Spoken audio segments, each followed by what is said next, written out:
जय हिंद प्यारे साथियों। आशा करता हूँ कि आप सभी अच्छे होंगे और मन लगा के तो पढ़ाई कर ही रहे होंगे। मैं मिस्टर कुमार स्वागत करता हूँ आपका आपके अपने education buyer civil services YouTube channel में। स्टूडेंट्स, एजुकेशन बायर आपके लिए यूपीएससी 2025 दृष्टि आईएएस की सिविल सेवा प्रारंभिक परीक्षा टेस्ट सीरीज 2025 आपके साथ में डिस्कस कर रहे हैं। अगर आप भी हमारे education buyer civil service YouTube channel पर पहली बार आए हैं और चैनल को सब्सक्राइब नहीं किया है तो कर लीजिएगा, वीडियो को लाइक कर दीजिएगा, दोस्तों के साथ में शेयर करना मत भूलिएगा।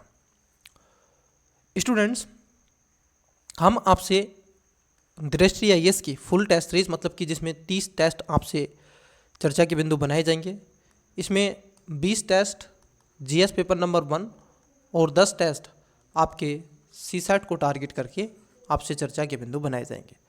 अब तक हमने दृष्टि आईएएस के ये टेस्ट नंबर 12 है और इसका पार्ट नंबर जो 1 है वो आपको प्रोवाइड करवा दिया है। अगर आपने वो नहीं देखा है तो देख लीजिएगा। आज ये इसका पार्ट आप देखोगे सेकंड है और लास्ट पार्ट है। इसके माध्यम से हम फुल इस टेस्ट को आपके साथ में डिस्कस कर लेंगे।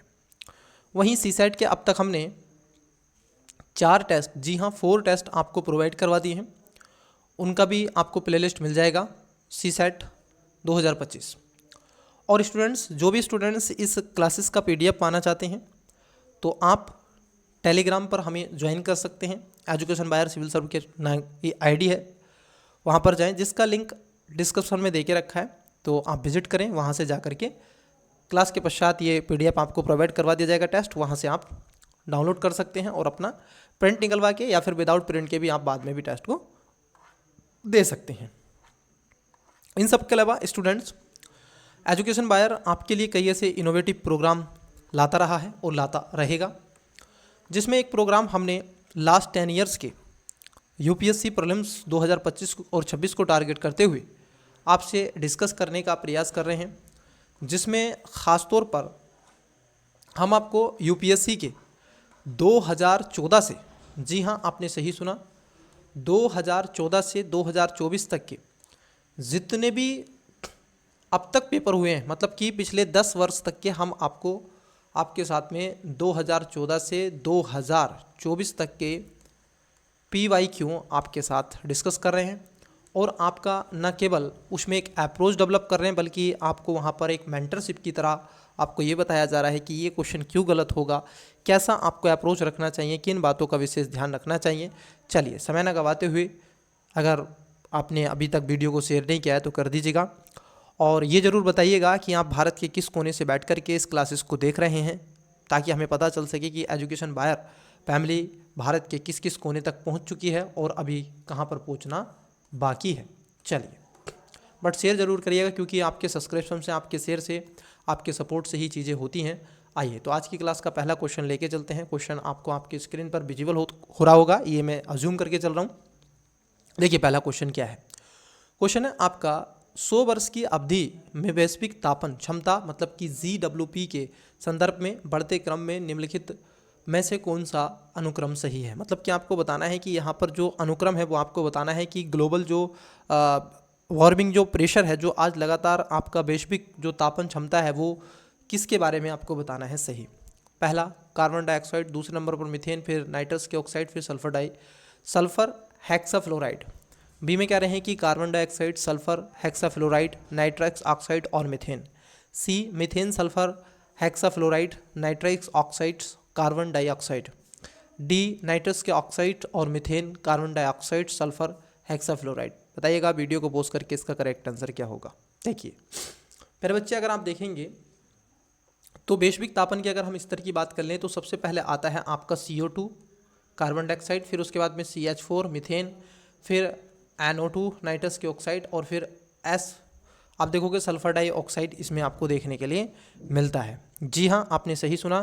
फिर उसके बाद में आपका सल्फर डाइऑक्साइड, इसको बोलते हैं SFE, SF6 बोलते हैं इसको, ठीक है। ये इसका एक आप देखोगे विश्लेषण क्रम देखने के लिए मिलेगा, क्योंकि कार्बन डाइऑक्साइड की अगर हम बात कर लें तो लगभग आमतौर पर 100 वर्षों में ये इसके द्रव्यमान में लगातार वृद्धि हुई है।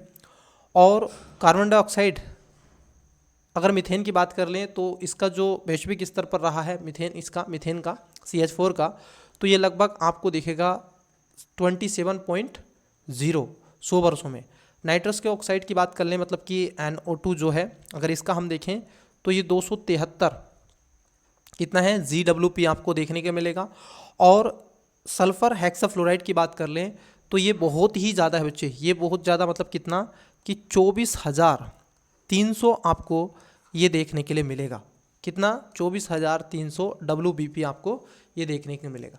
तो यहाँ पर आपको ये मोटा माटी समझ में आ रहा है कि अगर आप वैश्विक तापमान क्षमता की बात कर लें, और मैं आपको बता दूं कि आपको जब आप जो आपकी IPCC रिपोर्ट आती है, कौन सी रिपोर्ट आती है, IPCC, ठीक है, तो इसको जब आप पढ़ते हैं और इसकी जो 6 असेसमेंट जो रिपोर्ट है 6AR आप उसको पढ़ें तो आपको वहाँ से चीज़ें और भी क्लियर हो जाएंगी। ठीक है, तो उसको आप एक बार अवश्य रूप से पढ़ें।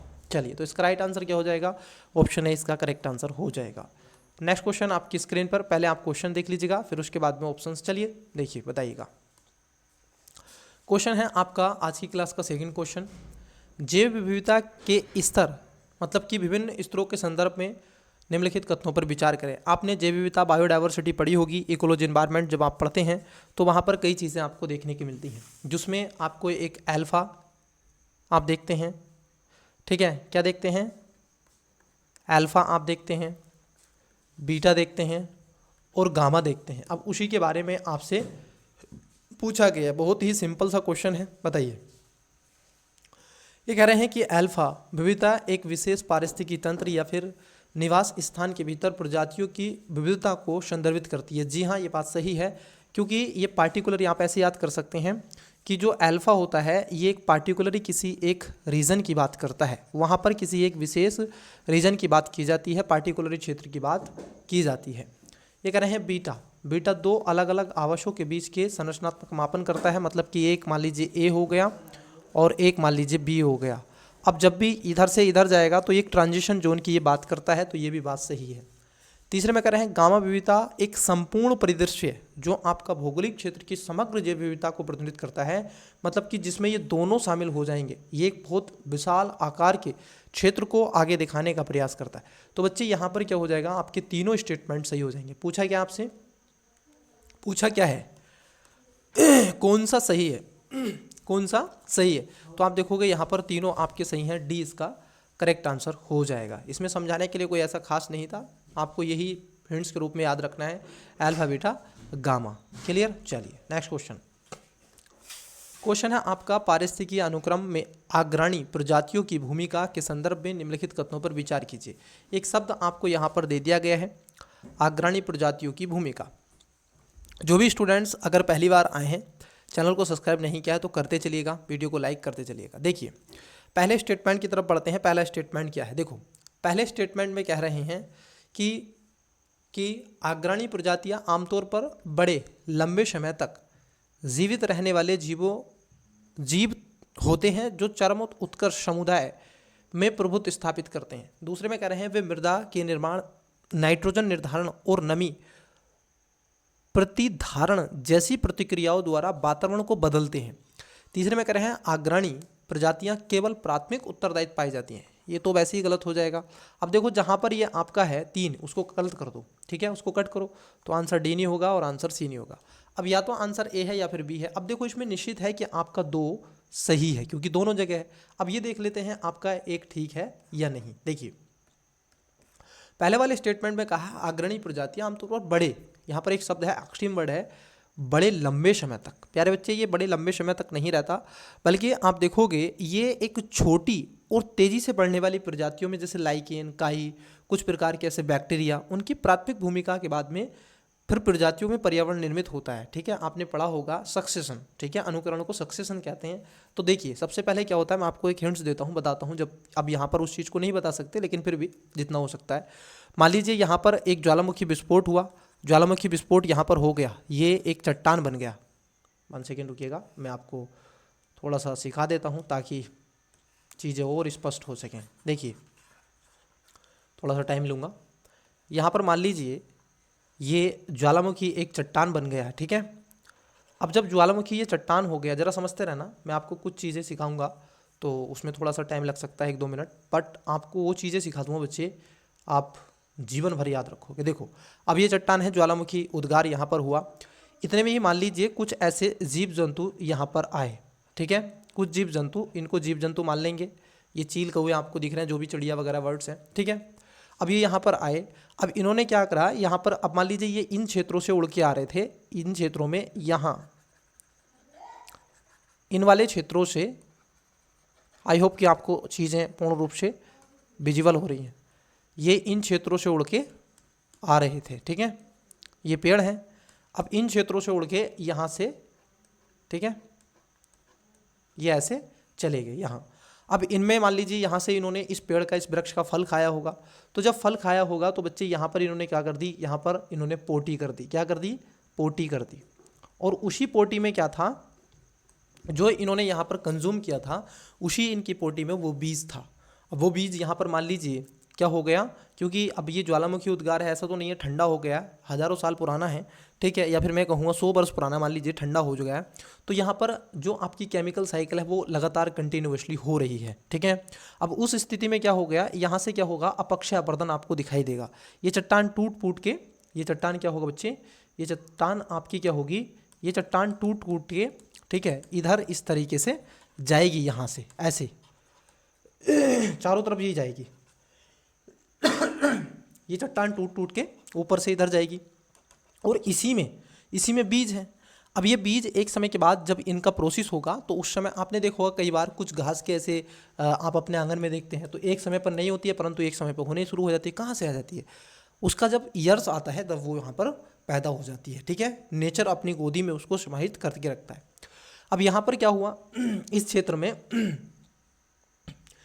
में क्या हुआ, ये जो बीज थे ये भी इसके साथ बह करके इधर आ गए, ठीक है, ये भी बीज क्या थे, 1 सेकेंड, ये जो बीज थे, जैसे ये इधर आई चट्टान टूटी, यहाँ से ये चट्टान इधर टूटी और ये भी क्या हो गए, इधर आ गए, मान लीजिए अजूम कीजिएगा, ये चट्टान टूटी और ये ऐसे चट्टान हो गई है आपकी, ठीक है।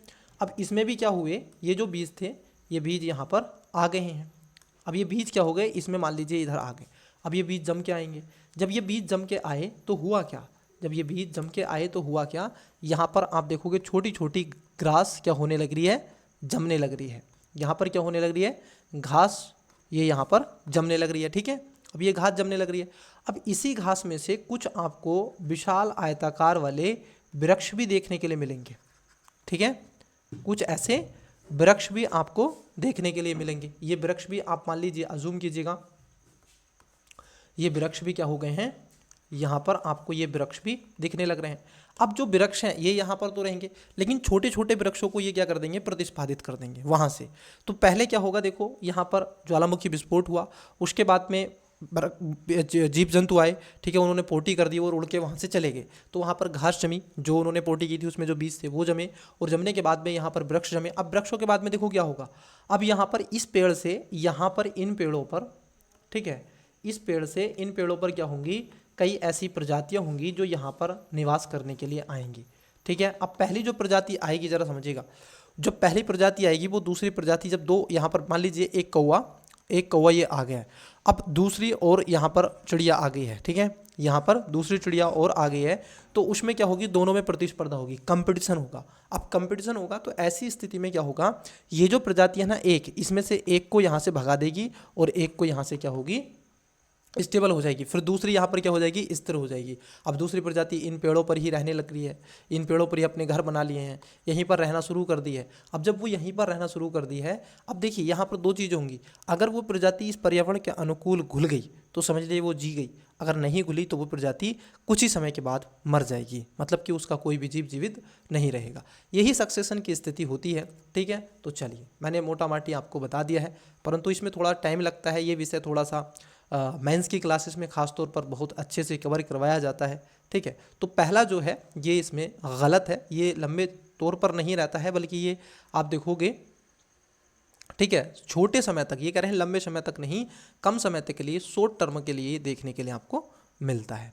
Got it. तो यहाँ पे चीज़ें आपकी क्या है, क्लियर तो हो गई होंगी, बट ये ऐसे उसमें टाइम लग जाता है इसको रफ करने में वगैरह वगैरह, इसलिए मैं बहुत सारी चीज़ें मैं आपको बता दूं डिस्कस नहीं कर पाता हूं, फिर बहुत लंबी लेंथ आप देखोगे क्लास की हो जाती है, तो वो भी सही नहीं। तो पहला गलत है, यहाँ पर आप देखोगे तीसरा भी गलत है, दूसरा इसमें सही है। वे मृदा के आप देखोगे निर्माण में नाइट्रोजन निर्धारण और नमी प्रतिराधन करने प्रतिक्रियाओं द्वारा पर्यावरण को बदलते हैं। बिल्कुल, वो बदलने का लगातार कंटिन्यूअसली प्रयास करते हैं और अपने अनुकूल ऐसे पर्यावरण को ढालने का प्रयास करते हैं। तो यहाँ पर बी इसका करेक्ट आंसर हो जाएगा। Got it. चलिए नेक्स्ट स्टूडेंट्स, मैं आपको बताना चाहता है कि ये टेस्ट सीरीज आपको हिंदी इंग्लिश दोनों माध्यम में प्रोवाइड करवाई जा रही है, ठीक है, उसका भी बेसिकली ध्यान रखें। देखिए क्वेश्चन है नेक्स्ट, सुंदरवन राष्ट्रीय उद्यान, पश्चिमी घाट केवलादेव राष्ट्रीय उद्यान, कूनो राष्ट्रीय उद्यान उपयुक्त में से कितने यूनेस्को द्वारा भारत के प्राकृतिक विश्व विरासत स्थल के रूप में वर्गीकृत किए गए हैं? किसमें? प्राकृतिक विश्व विरासत स्थलों के बारे में पूछा गया। यूनेस्को की जो लिस्ट आती है उसके बारे में आपसे चर्चा कर रहे हैं। बताइएगा कितने हैं। चलिए, आशा करते हैं कि आपने इसका आंसर कमेंट्स बॉक्स में दिया होगा। आइए एक एक करके बात करते हैं। देखो, अगर हम देखें वर्ष 2024 के अनुसार अगर हम देखें तो भारत में कितने थे? 43 यूनेस्को के स्थल में आप देखोगे ऐसे स्थान थे, जो स्थल थे वो शामिल थे, जिसमें लगभग आपके 35 जो थे ये कल्चरल थे, मतलब कि कल्चरल हेरिटेज थे, जो आपके सांस्कृतिक थे। 7 इसके अंतर्गत आप देखोगे प्राकृतिक है, और एक इसमें क्या है? मिक्सड है, इन दोनों का मिक्स है, ठीक है।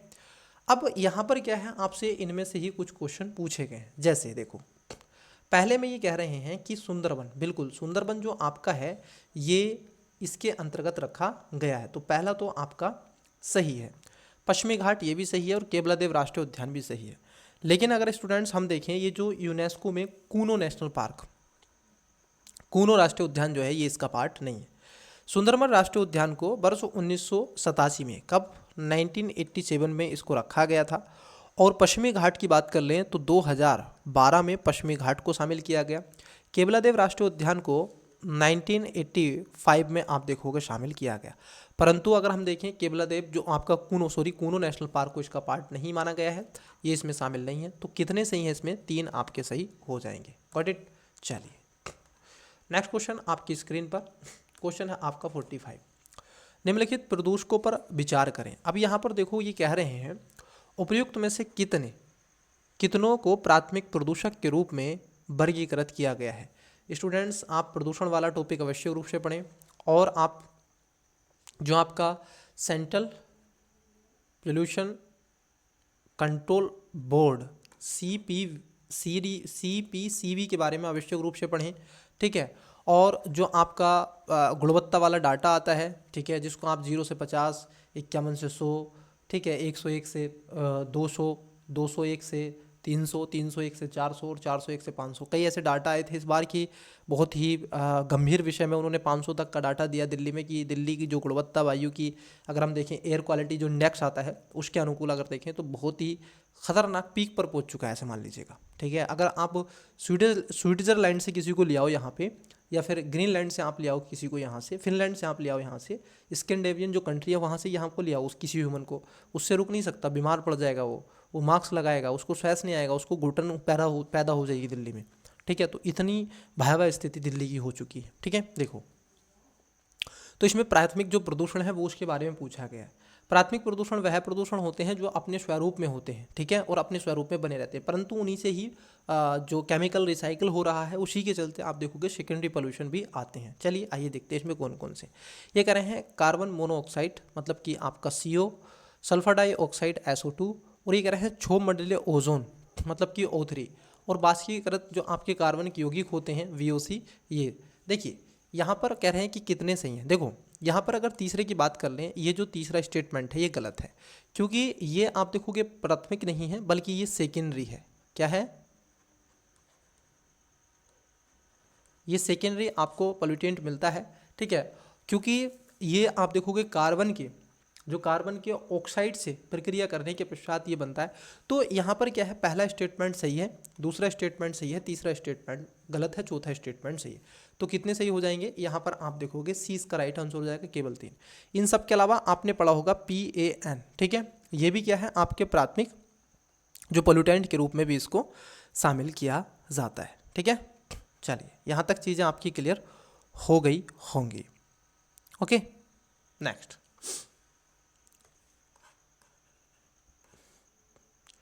क्वेश्चन आपको आपकी स्क्रीन पर दिख रहा है, बताइएगा, इसका राइट आंसर दीजिएगा। हरित जलवायु निधि मतलब कि आप देखोगे ग्रीन क्लाइमेट जो फंड है उसके बारे में पूछा गया है। अब इसमें 3 स्टेटमेंट है। पहला, यह विकासशील देशों में परियोजनाओं के वित्त पोषण के लिए क्योटो प्रोटोकॉल के तहत स्थापित किया गया था। नंबर 2, यह UNFCCC के वित्तीय तंत्र के तहत संचालित होता है और UNFCCC और पेरिस समझौते दोनों को रिपोर्ट करता है।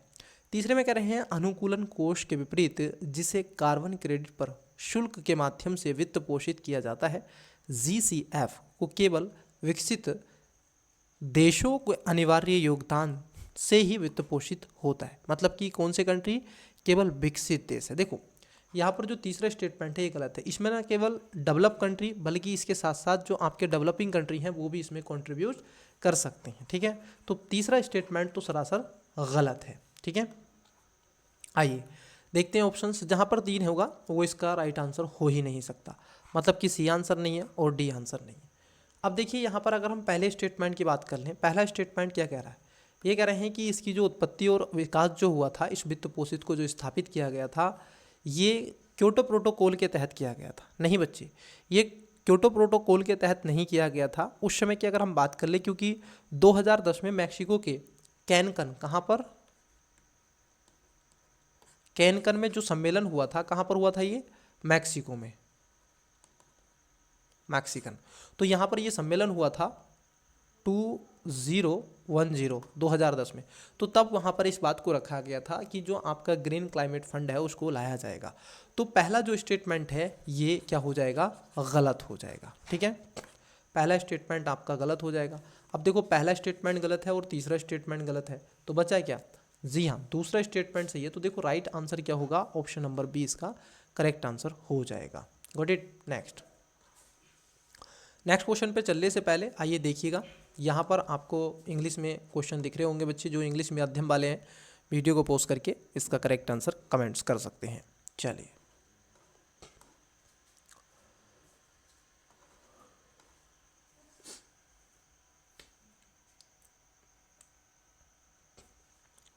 थोड़ा अपना ध्यान रखिएगा, इस समय थोड़ा ट्रांजिशन फेस है, ये मौसम का थोड़ा परिवर्तन आपको मिलेगा। ठीक है, तो थोड़ा सा अपना बेसिकली क्या करना है, आपको ध्यान रखना है। कई बार आपको एकदम गर्मी फील होगी तो कई बार सर्दी लगेगी। ठीक है, तो इसको थोड़ा सा ध्यान में रखना है। चलिए देखिए यहाँ पर पूछ रहे हैं आपसे, जैव ईंधन उत्पादन के निम्नलिखित स्रोतों पर विचार कीजिए। जैव ईंधन उत्पादन, आपने देखा होगा जो जैव ईंधन होता है, बायो जो एनर्जी के बारे में, उसके प्रोडक्शन के बारे में पूछ रहा है। अब यहाँ पर कुछ स्टेटमेंट दे के रखे हैं 4, आइए देखते हैं। और इन्होंने कहा है कि बायोडीजल और बायो एथेनॉल दोनों के उत्पादन के लिए उपरोक्त में से कितने का उपयोग किया जा सकता है। मतलब कि बायो एथेनॉल अगर बनाना है, बायोडीजल आपको बनाना है तो क्या कर सकते हो। एथेनॉल की अभी कितनी % मात्रा मिल रही है, 20%। किस में, पेट्रोल में। ठीक है, आइए देखिए पहला स्टेटमेंट है गन्ने से प्राप्त खोई, जो गन्ने की खोई होती है, बिल्कुल इससे आप जैव बायोडीजल बना सकते हैं, जैव ईंधन के रूप में इसको बना सकते हैं। खेतों से जो प्राप्त धान की भूसी होती है, बिल्कुल उससे भी बना सकते हैं। अपशिष्ट जल में खेती की जाने वाली जो आपके सूक्ष्म शैवाल होते हैं, बिल्कुल उससे भी आप बना सकते हैं। पशु बसा और उस सब के अलावा प्रयुक्त खाना पकाने का जो तेल होता है, जी हाँ उससे भी आप क्या कर सकते हैं, बायो जो आपका ईंधन है, आप देखोगे बायो डीजल है और एथेनॉल है, उन दोनों को आप बना सकते हैं। तो इसमें क्या होगा, चारों बातें आपकी क्या हो जाएंगी, चारों खाने चित, मतलब कि इसका राइट आंसर हो जाएगा ऑप्शन नंबर, आप देखोगे D। ठीक है, तो इसको ध्यान में आपको रखना है। चलिए नेक्स्ट क्वेश्चन की तरफ बढ़ते हैं। आइए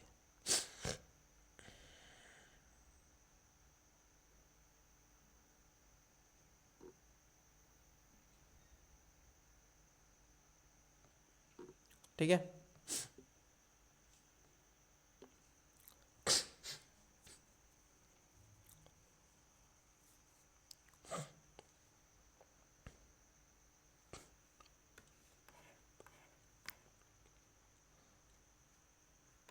तो 48 नंबर क्वेश्चन बताइएगा। आपको क्वेश्चन दिख रहा है और क्वेश्चन क्या है, देखिए एक 3 स्टेटमेंट है और आपसे पूछा गया है कि किसकी विशेषता ये है वो आपको बता देना है। इजी सा क्वेश्चन है, देखिएगा। 48 नंबर। क्वेश्चन आपको फुल दिख रहा है।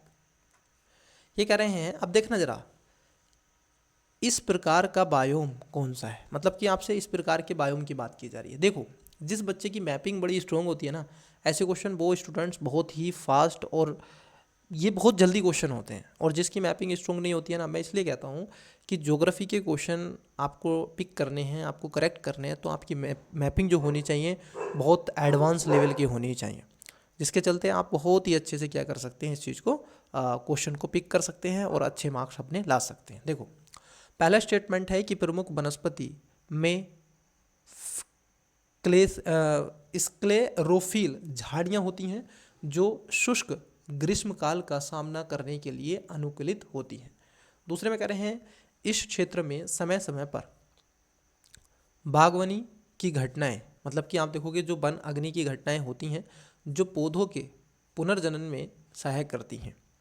तीसरे में कह रहे हैं, बायोम का मुख्य जो महाद्वीपों के पश्चिमी तटों पर 30 डिग्री और 40 डिग्री, 30 डिग्री से 40 डिग्री अक्षांशों के बीच स्थित है। अब देखो, बड़ा ही इजी इसने कर दिया, यहाँ पर ये जो हिंट्स दे दिया 30 से और 40 डिग्री जो अक्षांश दे दिया, तो इससे हमें ये पता चल गया कि मतलब कि भारत से ऊपर की बात कर रहा है। और भारत से ऊपर अगर हम भारत की बात कर रहे हैं तो मतलब कि 30 डिग्री से ऊपर जाएगा, तो कहीं ना कहीं, अब देखो इसको ज़रा समझना, देखो अब ये बड़ा ही अच्छा कह रहे हैं। अब देखो, इन्होंने ऑप्शंस भी बड़े सरल दे दिए। पहला भूमध्य सागरीय बायोम, दूसरा उष्णकटिबंधीय वर्षावन बायोम, तीसरा टेगा और है पर्वतीय बायोम। बताइएगा, वीडियो को पोस्ट करिए। देखो, उष्णकटिबंधीय तो भाई साहब आपको 0 डिग्री से जो आपका 10 डिग्री वाला क्षेत्र होता है ये मिलता है। जो टेगा बायोम जो होता है ना, जिसके टेगा और टुंड्रा की बात आप करते हो, ये 80 डिग्री से 90 डिग्री के पास होता है। ये जो पर्वतीय बायोम होता है ना, ये 60 डिग्री के आसपास में होता है, और ये तो 30। तो जो आपका भूमध्य सागरीय वाला रीजन है, ठीक है, ये जो भूमध्य सागरीय वाला रीजन है, ये इसके बायोम के अंतर्गत रखा जाता है। ठीक है, तो यहाँ पर आप देखोगे ये जो चर्चा परिचर्चा की गई है, तीनों स्टेटमेंट, ये किसके बारे में था? भूमध्य सागर बायोम के बारे में था। नेक्स्ट क्वेश्चन आपकी स्क्रीन पर है 49, बहुत ही अच्छा क्वेश्चन है, बताइएगा। देखिए, राष्ट्रीय उद्यान है और यहाँ पर जो आपके फ्लैगशिप प्रजाति है, क्यों इसका ये प्रमुखता रूप से माना जाता है, उस पर आपसे पूछ रहा है।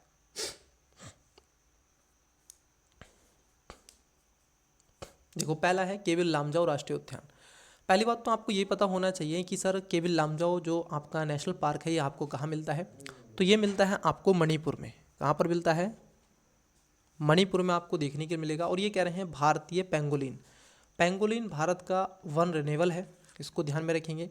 चाइना का जो पेंगोलिन है ये आपका क्राइटिकली इंडेंजर है, तो इसको भी ध्यान में रखना है।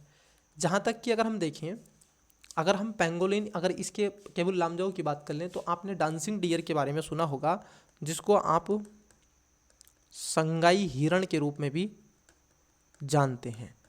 फुबड़ी, वो जो मणिपुर की लोकटक झील है, ठीक है, मणिपुर की क्या है, लोकटक जो लेक है, उसके बारे में भी पढ़ा होगा, जिसमें फुबड़ी होती है और ये हिरण कूदता फांदता रहता है एक फुबड़ी से दूसरी फुबड़ी पे, तो इसको डांसिंग डियर के नाम से भी जाना जाता है। तो पहला गलत है, ये भारतीय जो पेंगोलिन है ये आपका सही नहीं है, तो पहला गलत है।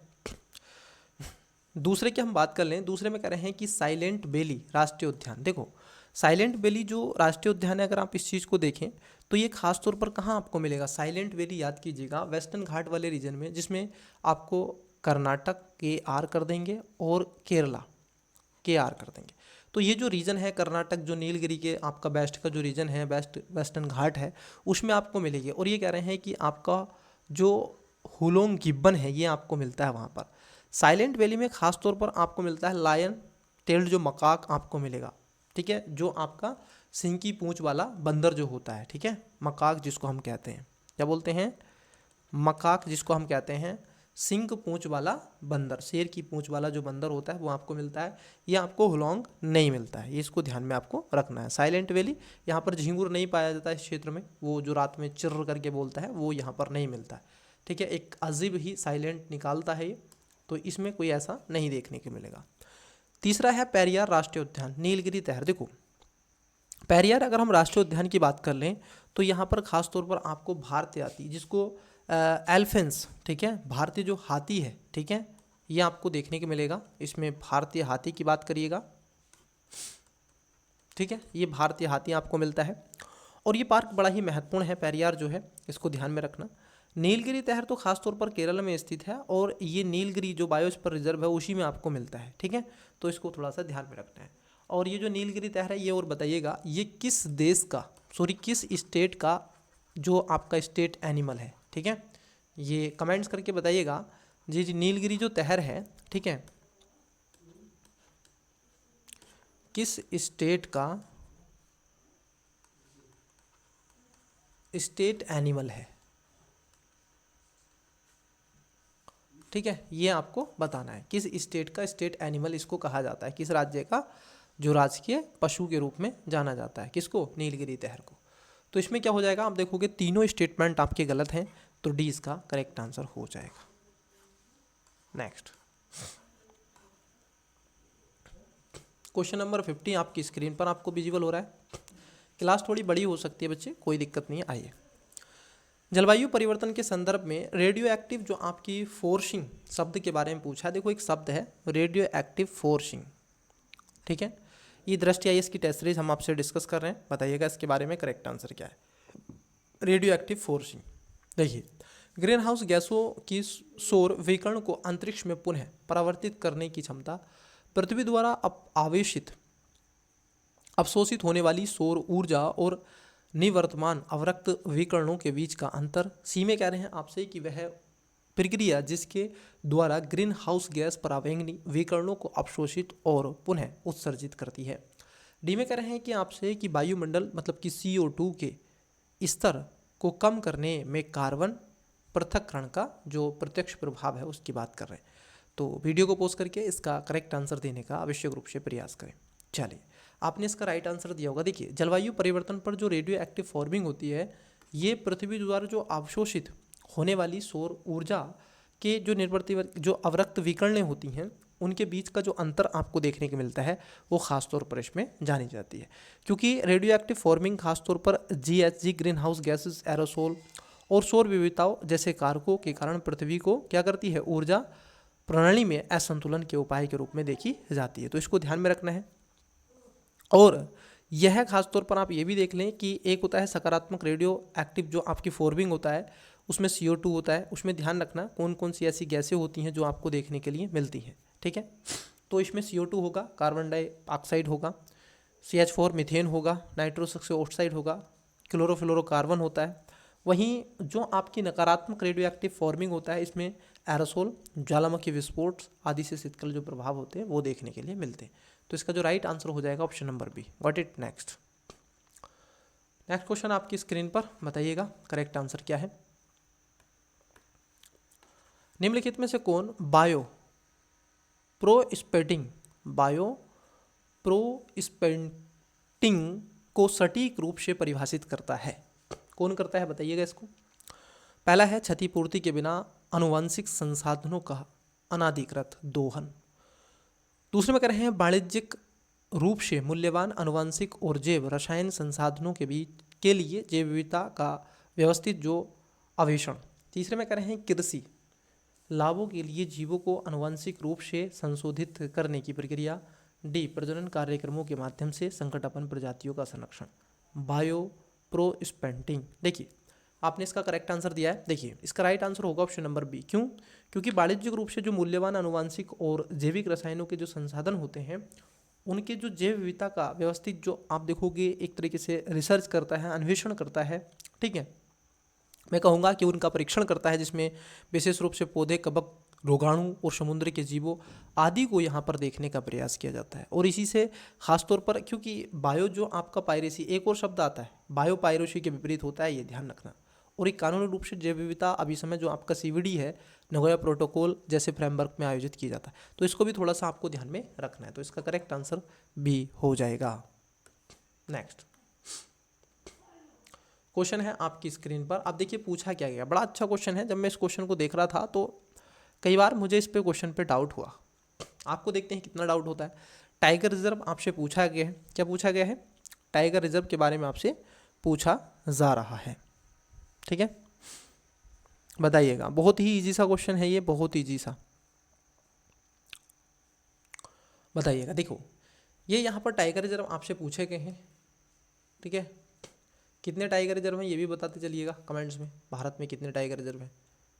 देखो, ब्लैक टाइगर या मेलेनिस्टिक टाइगर केवल उड़ीसा के जो आपके सिमलीपाल टाइगर रिजर्व में पाए जाते हैं। यहाँ पर लिखा गया है सिमलीपाल टाइगर रिजर्व में पाए जाते हैं। देखो, जो आपका ब्लैक टाइगर कहा जाता है, जिसमें मेलेनिस्टिक टाइगर मतलब कि इस पे क्या होते हैं, जो टाइगर होता है इस पे ब्लैक कलर के स्पॉट ज़्यादा होते हैं और इतने होते हैं कि ये एक दूसरे से मिल जाते हैं। कुछ स्पॉट तो ऐसे आपको मिलते हैं दूर दूर कि ऐसे टाइगर की स्किन पर मान लीजिए ऐसे, लेकिन ये स्पॉट क्या है, ये स्पॉट मिल गए हैं, इतना मेलेनिन इसमें हो गया है, जो मेलेनिस्टिक है ये ऐसे ये ब्लैक कर दिया, तो ये आपको ब्लैक टाइगर देखने के लिए मिलेगा। तो ये केवल और केवल कहाँ पे मिलता है, सिमलीपाल में आपको केवल और केवल ये देखने के लिए मिलता है। ठीक है, अब देखो यहाँ पर क्या है, एक वर्ड यूज किया गया है केवल, ओनली वर्ड, और मेरा रहता है कि मैं 90% 95% गलत बताता हूँ, लेकिन महोदय मैं फिर से कह रहा हूँ 5% क्वेश्चन राइट हो सकता है।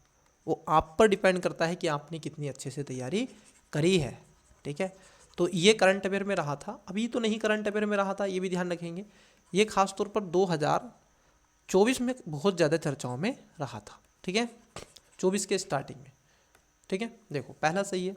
दूसरा है व्हाइट टाइगर केवल मध्य प्रदेश के वाधवगढ़, जो आपका वाधवगढ़ राष्ट्रीय उद्यान में ही पाए जाते हैं। देखो, जो आपके सफ़ेद टाइगर की हम बात कर लें, क्योंकि इसमें खास तौर पर जो आपके फेमोलेनिन जो होता है यहाँ पर बहुत कम होता है। ठीक है, और ये ना केवल आपको मध्य प्रदेश में देखने के मिलेगा, बल्कि ये कई ऐसे क्षेत्रों में भारत के जगह जगह पर देखने के मिलेगा।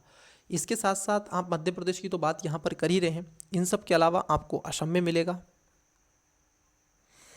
उसके साथ साथ आप देखोगे वेस्ट बंगाल में मिलेगा, बिहार में मिलेगा और उड़ीसा में भी आपको मिल जाता है। तो न केवल आपको मध्य प्रदेश में बल्कि उड़ीसा, असम, पश्चिम बंगाल और बिहार यहाँ पर भी आपको मिलता है। तो पहला तो सही है, दूसरा गलत है। तीसरे में कह रहे हैं कि नवीनतम अखिल भारतीय बाघ अनुमान के अनुसार मध्य प्रदेश में बाघों की आबादी सबसे अधिक और इसके बाद कर्नाटक का स्थान आता है।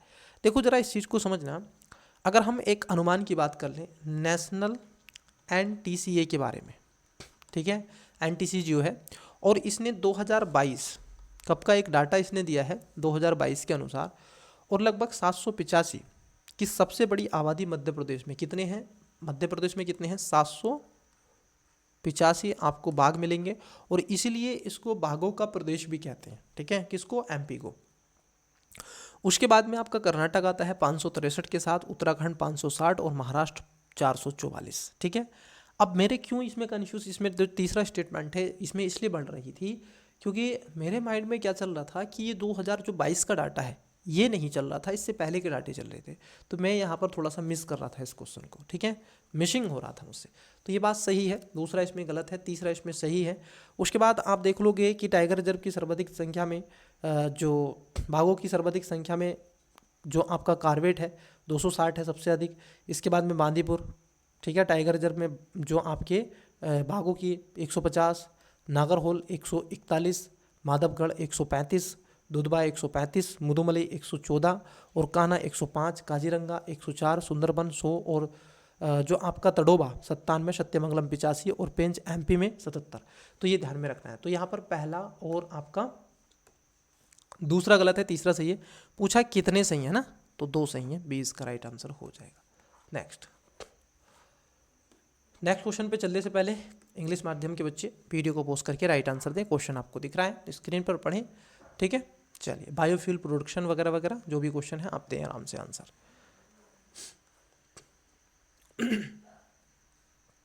फुल क्वेश्चन आपको दिख रहे हैं, कोई भी दिक्कत अगर है आपको तो कमेंट्स में आप कर सकते हैं। इसका PDF पाने के लिए आप हमारे टेलीग्राम चैनल को विजिट करें, जिसका लिंक डिस्क्रिप्शन में दे के रखा है। एजुकेशन बायर सिविल सर्विस के नाम से उसको जाना जाता है।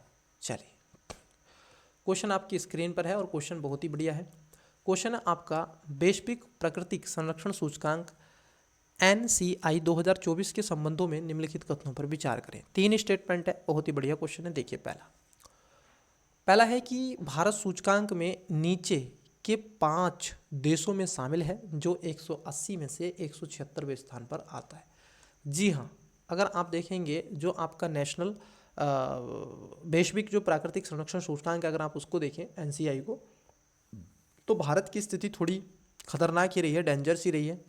5 देशों में अगर हम देखें तो 180 पे गिरावट रहा है, तुर्की 179 पर और इराक 178 पर, माइक्रोनेशिया 177 पर और भारत 176 पर आपको देखने के लिए मिलता है।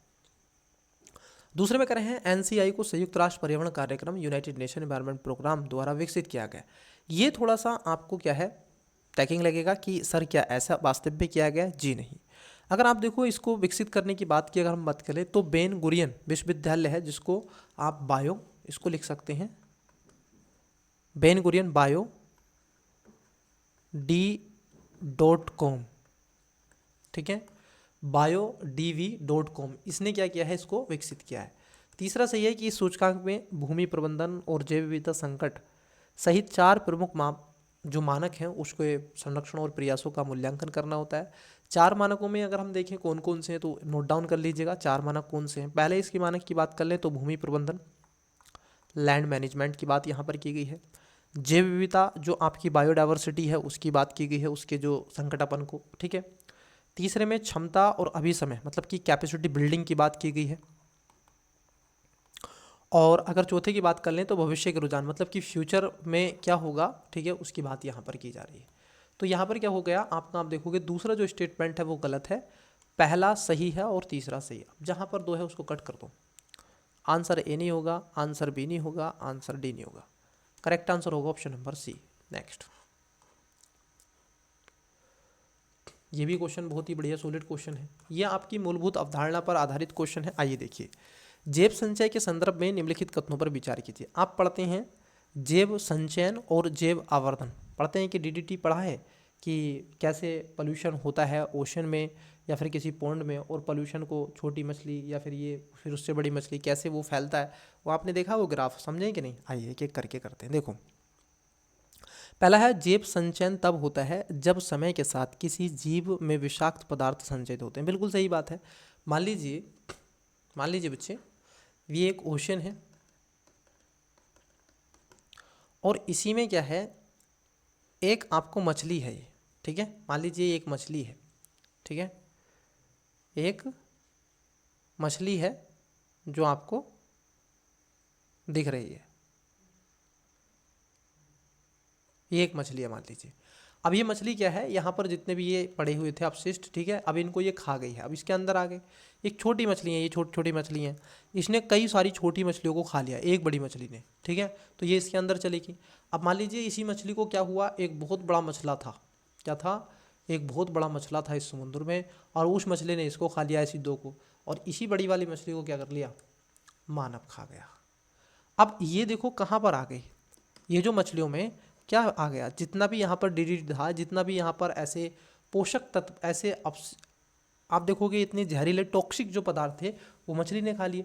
तो छोटी मछली से बड़ी मछली में तो ये क्या हो गया, संचय होता चला गया, उसके फैट में संचय होता चला गया। अब जो इसको खाएगा उस पर ज़्यादा इम्पैक्ट इसका पड़ेगा। दूसरा है जैव आवर्धन के विपरीत जैव संचय में खाद्य श्रृंखला के माध्यम से विषाक्त पदार्थों का हस्तांतरण शामिल नहीं है। बिल्कुल ये बात सही है।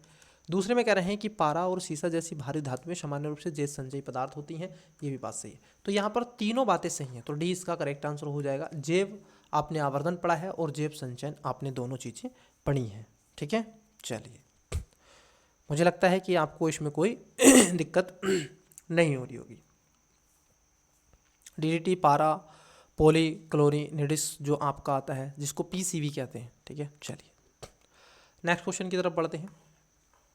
क्वेश्चन आपकी स्क्रीन पर और बहुत ही अच्छा क्वेश्चन आपको दिख रहा है। चलिए देखिए क्वेश्चन क्या है। 55 नंबर, समुद्री एनीमोन एक हर्मिट क्रेब द्वारा बसाए गए खोल से जुड़ा हुआ एक उदाहरण है जो निम्नलिखित प्रकार की पारंपरिक क्रिया में से है। बताओ, बड़ा ही अच्छा है। देखो यहाँ पर अब मुझे तो ये मैं आपको बता रहा हूँ बच्चे कि जो आपका एनीमोन, ठीक है, समुद्री एनीमोन आपने देखा होगा, जो व्हेल आपने देखा है, व्हेल का जो मुख होता है उस पर इस तरीके से चिपके हुए रहते हैं। ये क्या रहते हैं, ऐसे चिपके हुए रहते हैं उसके इस व्हेल के मुख के चारों तरफ, आपने देखा होगा। और ये व्हेल को तो कोई नुकसान नहीं पहुंचाते हैं, और नुकसान नहीं पहुंचाते हैं, ठीक है, और व्हेल से भी इनको नुकसान नहीं होता है, बल्कि इनको तो और भोजन मिल जाता है। तो बताइएगा इसमें अंतर्जातीय परजीविता होती है, सहउपकारिता होती है, सहभोजिता होती है या परजीविता होती है? बताइएगा इसका करेक्ट आंसर क्या है। देखो इसका जो करेक्ट आंसर हो जाएगा, अगर हम देखें तो इसका करेक्ट आंसर हो जाएगा, आप देखोगे ऑप्शन नंबर बी। ये सहपकारिता में अपना जीवन व्यतीत करते हैं, ये एक दूसरे को प्रोटेक्ट करते रहते हैं, क्योंकि खोल है, घोंगा है, उसके अंदर वो रहेगा तो वहाँ पर उसको प्रोटेक्शन मिलता रहता है। नेक्स्ट क्वेश्चन है आपका कलसा बंदूरी परियोजना। अब देखो ये थोड़ा सा डिफिकल्ट हो जाते हैं ऐसे क्वेश्चन, क्योंकि अगर आपको पता है कलसा बंदूरी परियोजना के बारे में तो आप इसका राइट आंसर देंगे, नहीं पता है तो फिर तुक्का है, आप गलत भी बता सकते हैं और इसमें सही भी बता सकते हैं। पहला, परियोजना का उद्देश्य गोवा में पेयजल आपूर्ति के लिए माहेदी नदी से मालप्रभा नदी के जल को मोड़ना है। देखो अगर आप इस चीज़ को देखें तो पहली बात तो ये जो परियोजना है ये गोवा में नहीं चलाई गई है, हालांकि ये करंट अफेयर में रहा था, ये गोवा में नहीं है, ये कहाँ पर है आपको कर्नाटक में मिलेगा, पहली बात तो ठीक है, तो पहला गलत है। दूसरा, इस परियोजना ने कर्नाटक, गोवा और महाराष्ट्र राज्यों के बीच में अंतर्राज्यीय नदी जल विवाद उत्पन्न कर दिया है। ये बात आपको कहाँ तक सही लग रही है, क्योंकि इससे थोड़ा ही सही, परंतु इन राज्यों के बीच में ये चीज़ें ज़रूर दिख रही हैं, क्योंकि इसने कई ऐसे पारिस्थितिकी और वन्य जीवों को क्षति जरूर पहुँचाएगा, ऐसा एक देखने को मिल रहा है।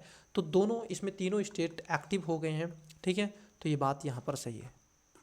वहीं अगर हम देखें तीसरा जो स्टेटमेंट है इसका, ये कह रहे हैं माहेदी जल विवाद अधिकरण ने गोवा राज्य को माहेदी नदी बेसिन से जल का सबसे अधिक भाग दिया, इसके बाद कर्नाटक का स्थान रहा। अगर आप तीसरे स्टेटमेंट की बात कर लें अगर आप तीसरे स्टेटमेंट की बात कर लें तो आप देखोगे तीसरा स्टेटमेंट सही है, क्योंकि ये जो माहेदी नदी जल विवाद था ये कब से हुआ था, ये 2010 से स्टार्ट हुआ और ये चलते चलते आज आप देखोगे वर्ष 2018 में, कब 2018 में जाकर के अपने निर्णय में पहुंचा। तो यहाँ पर क्या है, सबसे ज़्यादा जो भाग दिया गया है वो गोवा को मिला है 24 आप देखोगे टीएमसी, उसके बाद में 5.4 आपका कर्नाटक को और 1.33 टीएमसी जो है वो आपको कहाँ पर मिला है, टीएमसी जो है आपका महाराष्ट्र को मिला है। तो यहाँ पर आप देखोगे दूसरा तीसरा सही है, पहला गलत है। पूछा है कितने सही हैं, तो आपके 2 सही हैं, राइट आंसर बी हो जाएगा। आपको कमेंट्स में बताना है कि जो आपका गोवा है उसमें कौन सी नदी है और कौन सा जलप्रपात है, बताइएगा। देखते हैं कितने बच्चे उस नदी का करेक्ट आंसर बताते हैं। और एक जलप्रपात है जो कई बार पूछा गया मैच द फॉलोइंग में।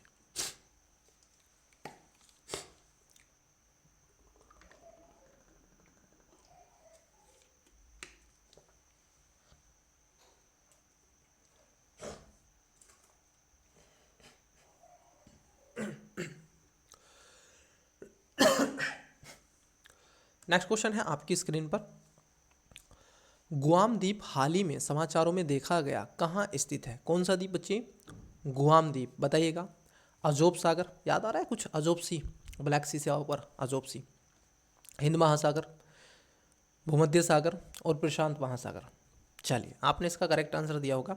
आइए देखो, ये जो अभी हाल ही में चर्चाओं में आपको मिला था गुआम द्वीप, ये समाचारों में आया था। और आईएनएस आपने देखा होगा शिवलिक, जो विश्व के सबसे बड़े बहुराष्ट्रीय समुद्री अभियान जो चलाया गया था रिम्पा, जो रिम्पैक आपका 2024 था, इसमें सफल समापन हुआ है इसका, ठीक है।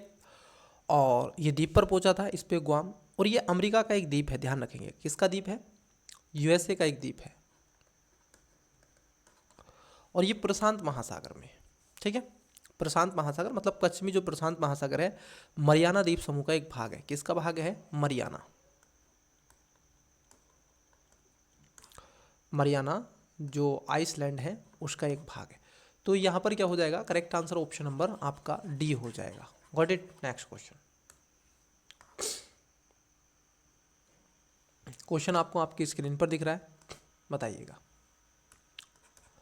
भारत में गैर जीवाश्म ईंधन आधारित ऊर्जा क्षमता के बारे में निम्नलिखित कथनों पर विचार करें। देखो जैसे इसमें देके रखा ना ये कुछ डाटा वगैरह, तो यूपीएससी में खासतौर पर ऐसे डाटा लगातार आप देखोगे गलत ज़्यादातर होते हैं, ठीक है, 95%, बाकी का तो है ही। चलिए देखिए, आधों को क्वेश्चन समझ में नहीं आया, फिर से पढ़ देते हैं। भारत में गैर जीवाश्म मतलब कि गैर, देखो जीवाश्म का मतलब कौन सा, जैसे पेट्रोल, डीजल, कोयला, इससे अलग, मतलब कि ये पूछ रहा आपसे रिन्यूएबल एनर्जी, किसके बारे में, रिन्यूएबल जो एनर्जी है, नवीकरण ऊर्जा, उसके बारे में आपसे पूछा है। पहला, भारत ने 2000 गीगावाट से अधिक की कुल गैर जीवाश्म ईंधन आधारित ऊर्जा क्षमता हासिल की है, जिसमें सौर ऊर्जा का सबसे अधिक योगदान आपको देखा जाता है। ये बात सही है, क्योंकि 2014 से 2024 तक के बीच में लगभग 165% की वृद्धि भारत ने की है। और इसमें लगभग आप देखोगे, जो अक्षय ऊर्जा की बात कर लें, इसमें जो सौर ऊर्जा के सबसे अधिक योगदान की बात की जा रही है, जी हाँ, लगभग आपको 47% तक योगदान इसी का है। ठीक है, ये भी आपका सही है। तीसरा भी, तो दूसरा स्टेटमेंट है कि भारत का जो लक्ष्य है 2030 तक 500 गीगावाट जो गैर जीवाश्म ऊर्जा है, रिन्यूएबल एनर्जी है, उसको हासिल करना है। आपने पंचामृत पढ़ा होगा, क्या पढ़ा होगा, पंचामृत पढ़ा है कि नहीं? पंचामृत याद कीजिए, भारत के पंचतत्व थे, ये पंचामृत की बात की गई थी, उसी में से एक है। ठीक है, 2030 तक के टारगेट, और नेट E0 मिशन का ये एक पार्ट भी आपको देखने के लिए मिलेगा। तो यहाँ पर दोनों बातें क्या हो जाएंगी, सही हो जाएंगी, पहला दूसरा, तो सी इसका राइट आंसर हो जाएगा।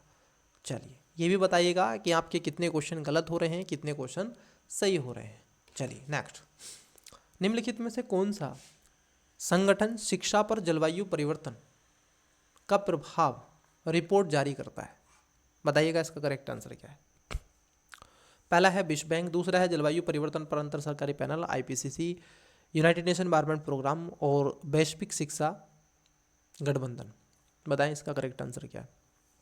देखिए, अभी हाल ही में क्या हुआ था, जो जलवायु शिक्षा पर जलवायु परिवर्तन के प्रभाव को आकलन करने के लिए जो आपकी वर्ल्ड बैंक है, कौन है, विश्व बैंक है। ठीक है, कई बच्चों ने इसका गलत दिया आंसर, मुझे मालूम है। ठीक है, विश्व बैंक ने क्या किया है, अभी हाल ही में इस चीज़ को रेखांकित किया और कहा कि जो जलवायु परिवर्तन हो रहा है, इसका जो एजुकेशन पर कितना प्रभाव हो रहा है, तो इसके इम्पैक्ट को दिखाते हुए कहा कि लगभग 75 मिलियन बच्चों, कितना, 75 मिलियन जो आप चिल्ड्रन हैं, ठीक है, जो चाइल्ड है, जो बच्चे हैं, अगर आप इनकी बात कर लें, तो ये कई ऐसे संघर्ष और प्राकृतिक आपदाओं से बाधित होने के अनुमान पर बताया गया है। और विश्व स्तर पर देखें तो 99% से अधिक बच्चे कम से कम प्रमुख जलवायु पर्यावरण के संकट के संपर्क में ही बताए जा रहे हैं। तो इसको थोड़ा सा ध्यान में रखना है। ठीक है, चलिए, तो यहाँ पर राइट आंसर हो जाएगा option number A. Next question आपकी स्क्रीन पर आपको विजिबल हो रहा है, बताइएगा, देखते हैं कितने बच्चे इसका करेक्ट आंसर देंगे। कौन सा हाल ही में समाचारों में देखा गया, मतलब कि रोहिणी वन का सटीक वर्णन करता है? बताइए इसका करेक्ट आंसर क्या है। देखिए, आपने इसका राइट आंसर दिया है। ये खासतौर पर क्या है, जो आपका रोहिणी है, ये भारत का पहला पुनः प्रयोजित जो हाइब्रिड रॉकेट, जो ठोस और तरल प्रणोदक के संयोजन का क्या है, उपयोग करता है। और इसको तमिलनाडु जो स्टार्टअप स्पेस जो आपके जोन इंडिया द्वारा इसको विकसित किया गया है। और ख़ासतौर पर क्योंकि मांग टू सप्लाई के इस पर यह आधारित रखा गया है। ठीक है, किसने किया, ये ध्यान में रखना, कभी आपसे पूछा जाए तो ये तमिलनाडु स्थित जो स्टार्टअप्स स्पेस जोन है, उसने क्या है, स्पेस जोन इंडिया, SZI। ठीक है, चलिए, तो इसका करेक्ट आंसर क्या हो जाएगा, ए हो जाएगा। इंग्लिश वाले बच्चे वीडियो को पोस्ट करके कितने हैं अच्छे, राइट आंसर दें कमेंट्स बॉक्स में। क्वेश्चन आपको विजिबल हो रहे हैं सारे के सारे, आप इसमें आराम से आंसर दें, आंसर करें। देखिए, बहुत सॉलिड क्वेश्चन है, अच्छे क्वेश्चन है, लगाइएगा। आपकी स्किल पर, आपकी समझ पर आधारित क्वेश्चन है। इस क्वेश्चन में इकोनॉमी और ख़ास तौर पर आप देखोगे 35%, इकोलॉजी एनवायरनमेंट 35% और 30% इस टेस्ट के अंदर आपसे करंट अफेयर पूछा गया है। क्वेश्चन है आपकी स्क्रीन पर, बताइएगा करेक्ट आंसर। ये कह रहे हैं दीनदयाल स्पर्श योजना, जो आपकी दीनदयाल स्पर्श योजना है, ठीक है, उसके बारे में पूछा है। अब कई बार क्या है ना, ऐसी योजना आपसे पूछी जाएंगी जिनको 10 साल पूरे होने को हैं। ठीक है, क्या है, जिनको 10 साल पूरे होने को हैं। 2014 में उनको 10 साल पूरे हुए हैं, क्योंकि 24 में, 2014 में सरकार आई थी ना, ये 2014 में आई थी, तो 2024-25 में कई ऐसी स्कीम है जो उसको 10 साल हो रहे हैं। अब उन स्कीम को, जो मोस्टली स्कीम है, लगभग ऐसी 15-20 स्कीमें ज़रूर उनको ध्यान रखिएगा। जैसे दीनदयाल स्पर्श योजना की हम बात कर रहे हैं, पहला स्टेटमेंट इसमें क्या है कि ये कह रहे हैं आपसे कि इस योजना का उद्देश्य बच्चों के लिए स्थायी तरीके से डाक टिकट संग्रहण को बढ़ावा देना और इसे अकादमिक पाठ्यक्रम के साथ एकीकृत करना है।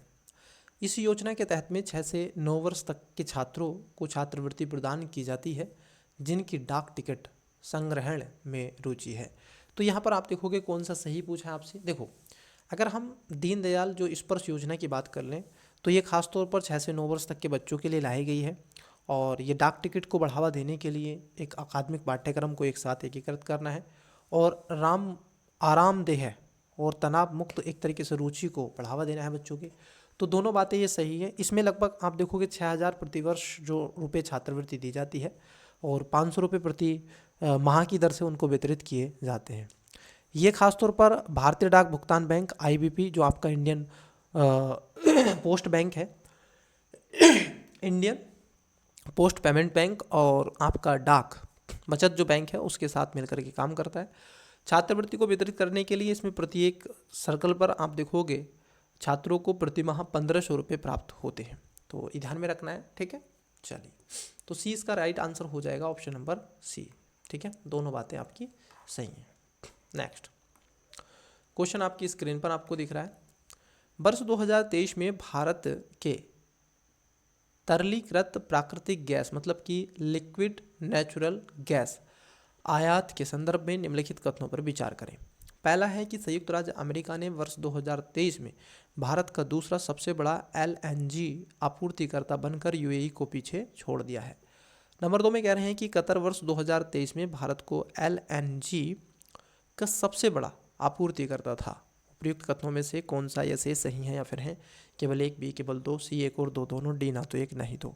वीडियो को पॉज करके इसका राइट आंसर देने का प्रयास करें। चलिए देखते हैं पहला स्टेटमेंट क्या है। देखिए, अभी हाल ही में कुछ ऐसे 2023 की बात हम करें तो 2023 में जी हाँ, जो संयुक्त राज्य अमेरिका है उसने UAE को छोड़ दिया है और भारत का सबसे बड़ा दूसरा सबसे बड़ा आपूर्तिकर्ता बनकर उभरा है। किसके? UAE को पीछे छोड़ करके। और वर्ष 2023 में भारत को LNG का सबसे बड़ा आपूर्तिकर्ता कतर ही आपको देखने के लिए मिलता है। तो इसको थोड़ा सा क्या है आपको ध्यान में रखना है, ठीक है। चलिए, तो यहाँ पर दोनों बातें सही हैं। Correct answer option number C हो जाएगा। नेक्स्ट, और वैसे भी अमेरिका तो इस बात के चक्कर में है कि आप हमसे ही सामान खरीदो, हमसे ही वस्तुएं खरीदो। टैरिफ की बात तो आपको मिल ही रही है, ठीक है, और कस्टम ड्यूटी की बात हो रही है। अमेरिका ने क्या दिया खासतौर पर डोनाल्ड ट्रम्प ने कि देखो भारत क्या करता है, लगभग 120% तक कस्टम ड्यूटी लगाता है भारत। कितना? 100 प्लस ही लगाते हैं हम, ठीक है, उसके सामान पर। जैसे टेस्ला गाड़ी अगर वो आए यहाँ पे तो हम उस पर कितनी लगाएंगे? 120 के आसपास लगाएंगे। कितनी? 120। ऑटो इंडस्ट्री है वो। और भारत में ये जो आपको दिखती है ना, ये सुजुकी महिंद्रा वालों की या जो चल रही हैं, ठीक है, ये जो ग्रुप हैं बड़े बड़े, ठीक है, टाटा, इनको खा जाएगी वो टेस्ला। और टेस्ला आप सभी जानते हैं एलन मस्क। तो अब उसने कहा है कि हम भी क्या करेंगे, अब भारत की वस्तुओं पर जो यहाँ से जाती हैं गुड्स, उन पर हम भी अब 100% लगाएंगे। मतलब कि जितना भारत लगाएगा इतना। अभी कितना लगाता है वो? 12% लगाता है मात्र। अब वो पूरा लगाएगा, जितना तुम लगाओगे इतना हम लगाएंगे, ऐसा उसने बोल दिया। तो ज़रा समझिएगा, वो सबको भगा देगा इस मार्केट से अकेला। अब क्वेश्चन क्या पूछा गया है, क्वेश्चन को देखिएगा। आइए देखिए क्वेश्चन पे समझते हैं। क्वेश्चन के बारे में जो आपसे पूछा गया उसको देखिएगा। क्वेश्चन नंबर कितना है? 63। ये कह रहे हैं गौरव लॉन्च रेंज जो आपका क्लाइड बम है LRGV के बारे में आपसे पूछा गया है। अब पहला स्टेटमेंट है कि यह एक लंबी दूरी का 1000 किलोग्राम वर्ग का एक तरीके से क्लाइड बम है जिसका परीक्षण सुखोई M1 फायर जो आपका फाइटर जेट से किया गया है, सुखोई से। दूसरे में कह रहे हैं यह सटीकता के साथ अपने लक्ष्य को और बढ़ाने के लिए पूरी तरह, कैसा? पूरी तरह से GPS आधारित नेविगेशन पर आधारित। देखो भारत ने क्या किया है, अब GPS जैसे सिस्टम को क्या किया है, उसको दूर करने का प्रयास किया है, ठीक है। इसमें खास तौर पर जो आपका जड़त्वीय नेविगेशन सिस्टम है आपका भारत का, जो आप देखोगे INS, ठीक है, इसको जोड़ने का वो प्रयास करता है GPS के साथ, उसको एकीकृत करने का प्रयास करा है। तो ये पूरी तरह से GPS पर आधारित नहीं है, बल्कि इसमें INS का भी एक योगदान है।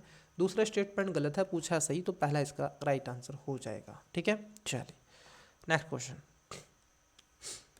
क्वेश्चन है आपका क्वांटम नॉन लोकेलिसिटी मतलब कि जो क्वांटम नॉन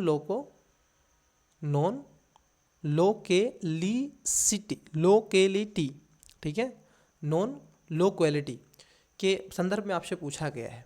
अब कुछ शब्द ऐसे हैं ना, जैसे क्वांटम, पुनः पढ़ते हैं, क्वांटम नॉन लोकेलिटी, ठीक है, लोकेलिटी, क्वांटम लोकेलिटी। अब इस पर आपसे पूछा गया है क्वांटम नॉन लोकेलिटी क्वांटम एटेगलड कणों के बीच प्रकाश की गति से तीव्र संचार को सक्षम बनाती है। अब कुछ शब्द ऐसे हैं कि आपके मुंह में ही फंसे रह जाएंगे, कुछ शब्द होते हैं।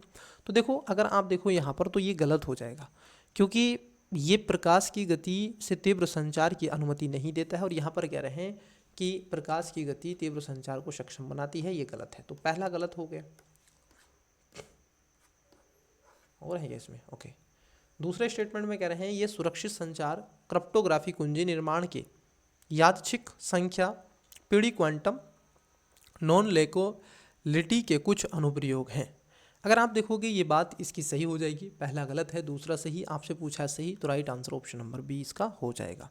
हालांकि इसकी अवधारणा को वर्ष 1964 में लाया गया था उत्तरी आयरलैंड में, ठीक है, एक भौतिक वैज्ञानिक जॉन स्टर्ट वेल के द्वारा, ठीक है, स्थानीय यथार्थवाद को बढ़ावा देता है, शास्त्रीय भौतिकी धारणा के रूप में इसको गया, और क्वांटम स्तर पर एक सफल, मतलब कि ये विफल रहा है, ठीक है, विफल रहता है, तो इसको ध्यान में रखना है। अब ये कई ऐसे पीढ़ी दर पीढ़ी इसकी चर्चा होती रही है, तो करेक्ट आंसर हो जाएगा option number B. Next question है 65 नंबर, आइए। महिला उद्यमिता कार्यक्रम के संदर्भ में निम्नलिखित कथनों पर विचार करें। पहला स्टेटमेंट है कि कार्यक्रम का उद्देश्य पूरे भारत में लगभग 25 लाख महिलाओं को उद्यमिता कौशल और संसाधनों के माध्यम से सशक्त बनाना है। मतलब कि देख रहे हो आपसे क्या पूछ रहे हैं। दूसरे में कह रहे हैं यह पहल नीति आयोग द्वारा शुरू की गई। देखो ये पहल, पहली बात तो नीति आयोग के द्वारा शुरू नहीं की गई है, पहली बात इसको ध्यान में रखना, क्योंकि ये जो पहल है अगर आप देखोगे तो कौशल विकास निगम और उद्यमिता मंत्रालय, किसके द्वारा, इसको बोलते हैं कौशल विकास निगम और महिला उद्यमिता मंत्रालय, महिला उद्यमिता मंत्रालय। तो जो सेकंड स्टेटमेंट है ये गलत हो जाएगा, पहला स्टेटमेंट यहां पर सही हो जाएगा। पूछा आपसे सही, तो right answer option number A हो जाएगा। Got it. नेक्स्ट देखिए, क्वेश्चन है चांदीपुरा वायरस के संदर्भ में क्वेश्चन पूछा गया। पहला, यह वायरस फिलेविरिडे परिवार से संबंधित है, जिसमें डेंगू और जी का वायरस भी शामिल है। दूसरे में कह रहे हैं यह वायरस बैक्टर जनित है, जो मुख्य रूप से मादा फ्लेवोटोमाइन सैंड फ्लाई द्वारा फैलता है। उपयुक्त कथनों में से कौन सा ये सही है या फिर है केवल एक, बी केवल दो, सी एक और दो दोनों, डी ना तो एक नहीं तो, बताइएगा। 66। देखिए चांदीपुरा जो वायरस है अगर हम इसकी बात कर लें तो ये खास तौर पर आप देखोगे रबडोविरोडो परिवार से संबंधित है, जिसको रेबीज वायरस भी कहा जाता है। और ये कह रहे हैं फ्लोविडोडो, नहीं, ये इससे परिवार से संबंधित नहीं है। यह वायरस बैक्टर जनित होता है, जो मुख्य रूप से मादा फ्लेवोटोमाइन और सैंड फ्लाई के द्वारा ये फैलता है। ठीक है, इसकी शुरुआत खासतौर पर 1965 में महाराष्ट्र के नागपुर में, ठीक है, एक गांव में 2 बुखार से पीड़ित व्यक्तियों में ऐसा देखा गया था। और वर्ष 1980 में मध्य प्रदेश के 3 इन्फ्लुएंजाइटिस रोगियों की इसमें खोज की गई थी, और उनमें से एक बार फिर मनुष्यों को पृथक कर दिया गया। अब जो ये चर्चाओं में भी देखने के लिए आपको मिला है, ठीक है, तो इसको क्या है ध्यान में रखना है। तो इसका राइट आंसर क्या हो जाएगा, बी इसका करेक्ट आंसर है, चांदीपुर वायरस। नेक्स्ट क्वेश्चन आपको दिख रहा है, क्वेश्चन क्या है देखिए, ये कह रहे हैं कौन सा मार्जिन, जो आपका मार्जिन ट्रेडिंग होता है, ठीक है, मार्जिन ट्रेडिंग का नाम आपने सुना होगा, बड़ा ही अच्छा शब्द है। पहला है कि व्यापार की एक जोखिम मुक्ति पद्धति होती है, मुक्त पद्धति, जिसमें निवेशक को कोई पूंजी लगाने की आवश्यकता नहीं होती। ये गलत है, पूंजी तो इसमें लगानी पड़ेगी, तब आपको मार्जिन मिलेगा। कहते हैं ना, कितने मार्जिन से तुमने उसको हराया है, कितने मार्जिन से भारत ने न्यूजीलैंड को हराया है। एक प्रकार का यह है व्यापक, जहां एक प्रकार का क्या है, ये व्यापार है जहां निवेशक बिना उधार लिए विशेष रूप से अपने स्वयं के धन का उपयोग करते हैं। ऐसा नहीं है वो उधार लेकर भी कर सकते हैं, वो अपने का भी कर सकते हैं, ये विशेषता नहीं है। सीमा है एक व्यापारी रणनीति जिसमें एक निवेशक प्रतिभूतियों को खरीदने के लिए ब्रोकर से धन उधार लेता है और प्रतिभूतियों को संपार्श्विक के रूप में उपयोग करता है। जी हाँ, यही होता है इसमें, ब्रोकर को यूज करना, मार्जिन यहाँ पर कमा लेता है। जैसे मार्जिन एक निवेशक खरीदने के लिए और ब्रोकर के उधार ली गई पूंजी को संदर्भित करेगा। निवेशक मूल्य और उधार ली गई राशि के बीच में अंतर का प्रतिनिधित्व करते हैं। वही मार्जिन ट्रेडिंग होता है, ठीक है, मार्जिन अकाउंट होता है, तो इसको आप ध्यान में रखना है। एक बार का क्या होता है, ब्रोकरेज अकाउंट्स के रूप में भी इसको कहते हैं। चलिए नेक्स्ट क्वेश्चन को देखते हैं, तो इसका सी राइट आंसर हो जाएगा। नेक्स्ट क्वेश्चन पे चलने से पहले जो आपके इंग्लिश माध्यम के बच्चे हैं, वीडियो को पॉज करके आप भी आराम से करेक्ट आंसर दे सकते हैं।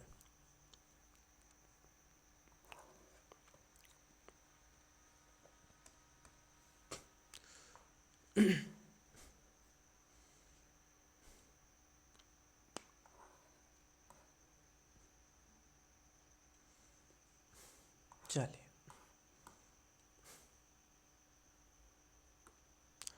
क्वेश्चन आपको आपकी स्क्रीन पर दिख रहा है, क्वेश्चन नंबर 68। थोड़ा जूम कर लेते हैं, चलिए पूरा क्वेश्चन ही दिखने देते हैं। भारत के इलेक्ट्रॉनिक्स क्षेत्र पर नीति आयोग की रिपोर्ट के संदर्भ में, अब देखो जो आपका इलेक्ट्रॉनिक क्षेत्र है उस पर नीति आयोग ने अभी अपनी एक रिपोर्ट दी है। अब उसके ऊपर कुछ क्वेश्चन आपसे पूछे हैं। स्टेटमेंट पहला, ये कह रहे हैं कि भारत का इलेक्ट्रॉनिक्स उत्पाद वित्त वर्ष 2017 से 2023 तक लगभग दुगना हो गया है। कितना हो गया है? दोगुना हो गया है, जो मुख्य रूप से सेमीकंडक्टर विनिर्माण द्वारा संचालित है। देखो पहली बात तो ये सेमीकंडक्टर विनिर्माण द्वारा संचालित नहीं है, और भारत की जो स्थिति है आज भी सेमीकंडक्टर में इतनी अच्छी नहीं है। हम बेसिकली काम इस पर कर रहे हैं, सेमीकंडक्टर उत्पादन के लिए कई मिशन भी लेकर के आए, लेकिन भारत तो भारत है, चीज़ें एकदम से नहीं होती हैं, होते होंगी, तो पहले ही गलत है इसमें। दूसरा है, भारत का स्मार्टफोन विनिर्माण 99% घरेलू उत्पादन तक पहुँच गया है, जिससे आयात निर्भरता में काफ़ी कमी हुई है। देखो अगर आप इस बात को देखते हैं तो भारत में जो स्मार्टफोन होते हैं इनकी मैन्युफैक्चरिंग भारत में आपको मिलेगी, ठीक है। इसमें आईफोन भी भारत में अब तो मैन्युफैक्चरिंग होना स्टार्ट हो गया, ठीक है, चल रहा है इसका, तो ये बात सही है। तीसरा है, वैश्विक इलेक्ट्रॉनिक्स बाजार में भारत की हिस्सेदारी 4% है, फिर भी वैश्विक इलेक्ट्रॉनिक्स निर्यात में इसका योगदान 1% से भी कम है, क्योंकि हम जितना बनाते हैं ना, देखो हमारा जितना उत्पाद होता है ना उसको हम उपभोग बहुत जल्दी करते हैं। जनसंख्या इतनी बढ़ा के रख दी है हम लोगों ने, भाई पूछो ही मत, ठीक है। तो देखो यहाँ पर पहला गलत है, तीसरा दूसरा इसमें सही है। अब देखो जहाँ एक है वो कट कर दो, ए आंसर नहीं है, सी आंसर नहीं है, डी नहीं है, आंसर अपने आप मिल जाएगा, ऑप्शन नंबर बी। नेक्स्ट बताइएगा क्वेश्चन, आपको आपकी स्क्रीन पर क्वेश्चन भी विजिबल हो रहा है। निम्नलिखित में से कौन सा एक एआई वॉशिंग के प्राथमिक लक्ष्य को सर्वोत्तम रूप से वर्णित करता है? एआई वॉशिंग, आर्टिफिशियल जो आपका इंटेलिजेंट वॉशिंग होता है। वॉशिंग मतलब कि वॉशिंग मशीन आपने देखा होगा जिसमें कपड़ों को वॉश किया जाता है, धो जाते हैं। पहला है, उन्नत एआई तकनीकों का उपयोग करके उत्पाद की कार्य क्षमता बढ़ाना। बी में कह रहे हैं कि एआई क्षमताओं को बढ़ाकर चढ़ाकर उपभोक्ताओं और निवेशकों को आकर्षित करना। सी में है, उत्पादों में एआई एकीकरण के बारे में पारदर्शिता बढ़ाना। डी में कह रहे हैं कि विभिन्न उद्योगों में नैतिक एआई परिनियोजन सुनिश्चित करना। अब वॉशिंग में है, धो दो सबको, सारा मैल मिटा दो, यहाँ से सबको निकालो। देखो अब इसमें क्या होता है ना, ऐसा करने का प्रयास किया जाएगा कि धो दो, ब्लैकमेलिंग की तरह, ठीक है। वैसे ही आपने एक वर्ड देखा होगा, इकोलॉजी इन्वायरमेंट में आता है ग्रीन वॉशिंग, ठीक है, क्या आता है? Green wash. तो वहाँ पर भी थोड़ा सा आपको क्या है ध्यान में रखना है।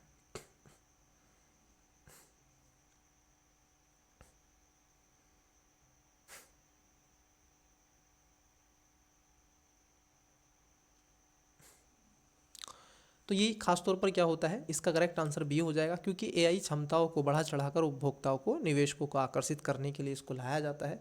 इसी को क्या कहते हैं? एआई वॉशिंग के रूप में जाना जाता है।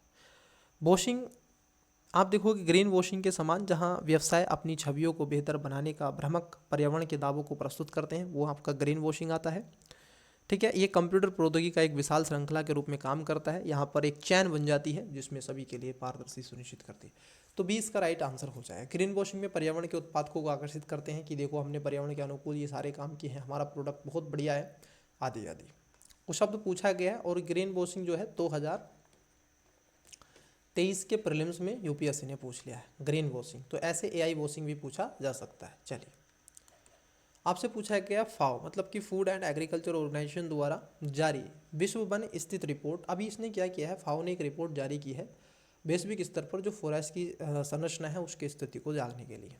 अब उस पर क्वेश्चन पूछा है। पहला है, वर्ष 2020 में वनों ने वैश्विक भूमि क्षेत्र के लगभग 31% हिस्से को कवर किया जो कुल 4.1 बिलियन हेक्टर है। देखो जरा, अभी हाल ही के दिनों में क्या हुआ है बच्चे, जो आपके फॉरेस्ट हैं उसमें थोड़ी सी वृद्धि कहीं कहीं पर आपको मिलेगी, तो ये बात सही है। कितना है, 31%। दूसरे में कह रहे हैं वर्ष 1990 से 2000 के बीच भूमि परिवर्तन के कारण लगभग 220 मिलियन हेक्टर वन नष्ट हो गए। ये तो स्वाभाविक है, नष्ट तो केवल इतने ही नहीं, उससे भी ज़्यादा हुए होंगे, ये तो कम ही दर्शा रहा है। तीसरे में कह रहे हैं पिछले 2 दशकों मतलब कि लगभग 2020 से 2020 के बीच की बात कर रहा है, वैश्विक मैंग्रोव क्षति की दर 23% तक गिरावट आई है। और भारत में अगर आप देखेंगे तो लगभग भारत में जो मैंग्रोव हैं उनकी अगर हम स्थिति की बात कर लें, नहीं इसकी मैं बात कर रहा हूँ, यही मेरे दिमाग में डाटा 23% ही आया, तो ये भी आपका सही है। ठीक है, तो यहाँ पर क्या है, तीनों बातें आपकी सही हो जाएंगी। पूछा आपसे सही, ठीक है, तो right answer option number D है। अब देखो ये तो है ही आपके लिए इंपॉर्टेंट्स, लेकिन ये भी याद रखना है आपको कि फाओ एक रिपोर्ट जारी करता है, विश्व वन स्थिति रिपोर्ट।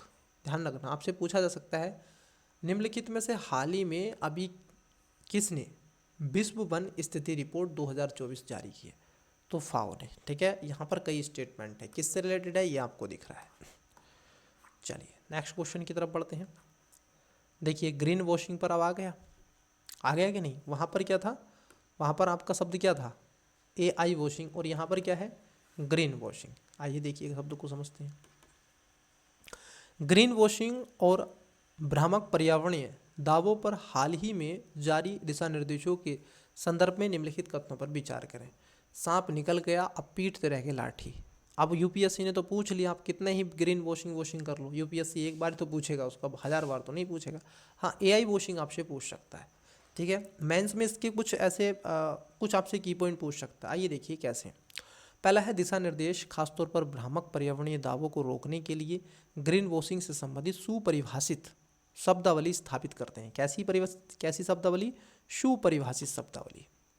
वाह, बात एकदम क्या है आपकी, क्या हो जाएगी, पहला जो स्टेटमेंट है एकदम सही हो जाएगा, झूठे दावों को ढुटलाते हैं। दूसरे में कह रहे हैं कंपनियों को विशेष रूप से डिजिटल चैनलों के माध्यम से अपनी वस्तुओं की पर्यावरण अनुकूलता के संबंध में स्पष्ट और समझने योग्य प्रकटीकरण की गारंटी देनी चाहिए। मतलब कि वो बता सकें कि ये हमारा जो प्रोडक्ट है वो ऐसा है। ठीक है, ये भी बात सही है। तीसरे में कह रहे हैं ये दिशा निर्देश पर्यावरण संरक्षण अधिनियम 1986 के अंतर्गत लागू किए।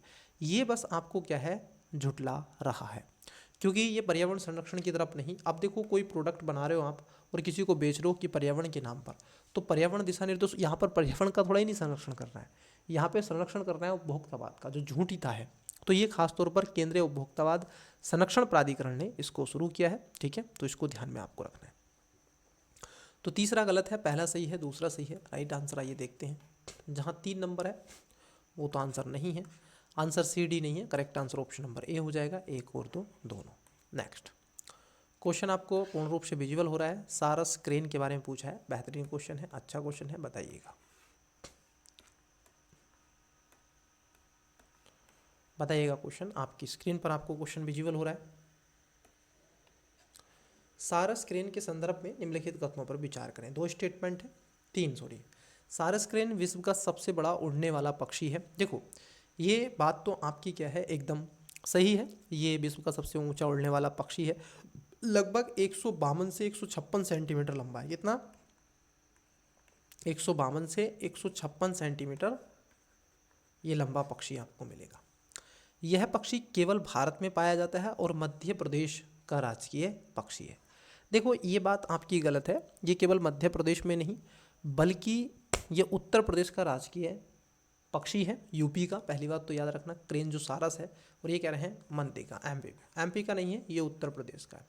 दूसरी बात, ये भारत में नहीं बल्कि विश्व भर के कई देशों में आपको मिलेगा, जिसमें यह है खासतौर पर आपको Pakistan, Nepal, Myanmar, Vietnam, Cambodia, Australia आदि के यहाँ पर आपको मिल जाता है। तीसरा है international union for conservation of nature, मतलब कि IUCN की लुप्त प्राय रूप में वर्गीकृत है, ये भी गलत है। ये खासतौर पर सुवेद रखा गया है। कैसा है? सुवेदता इसको मिली है, इसको ऐसा नहीं है कि लुप्त प्राय कर दिया।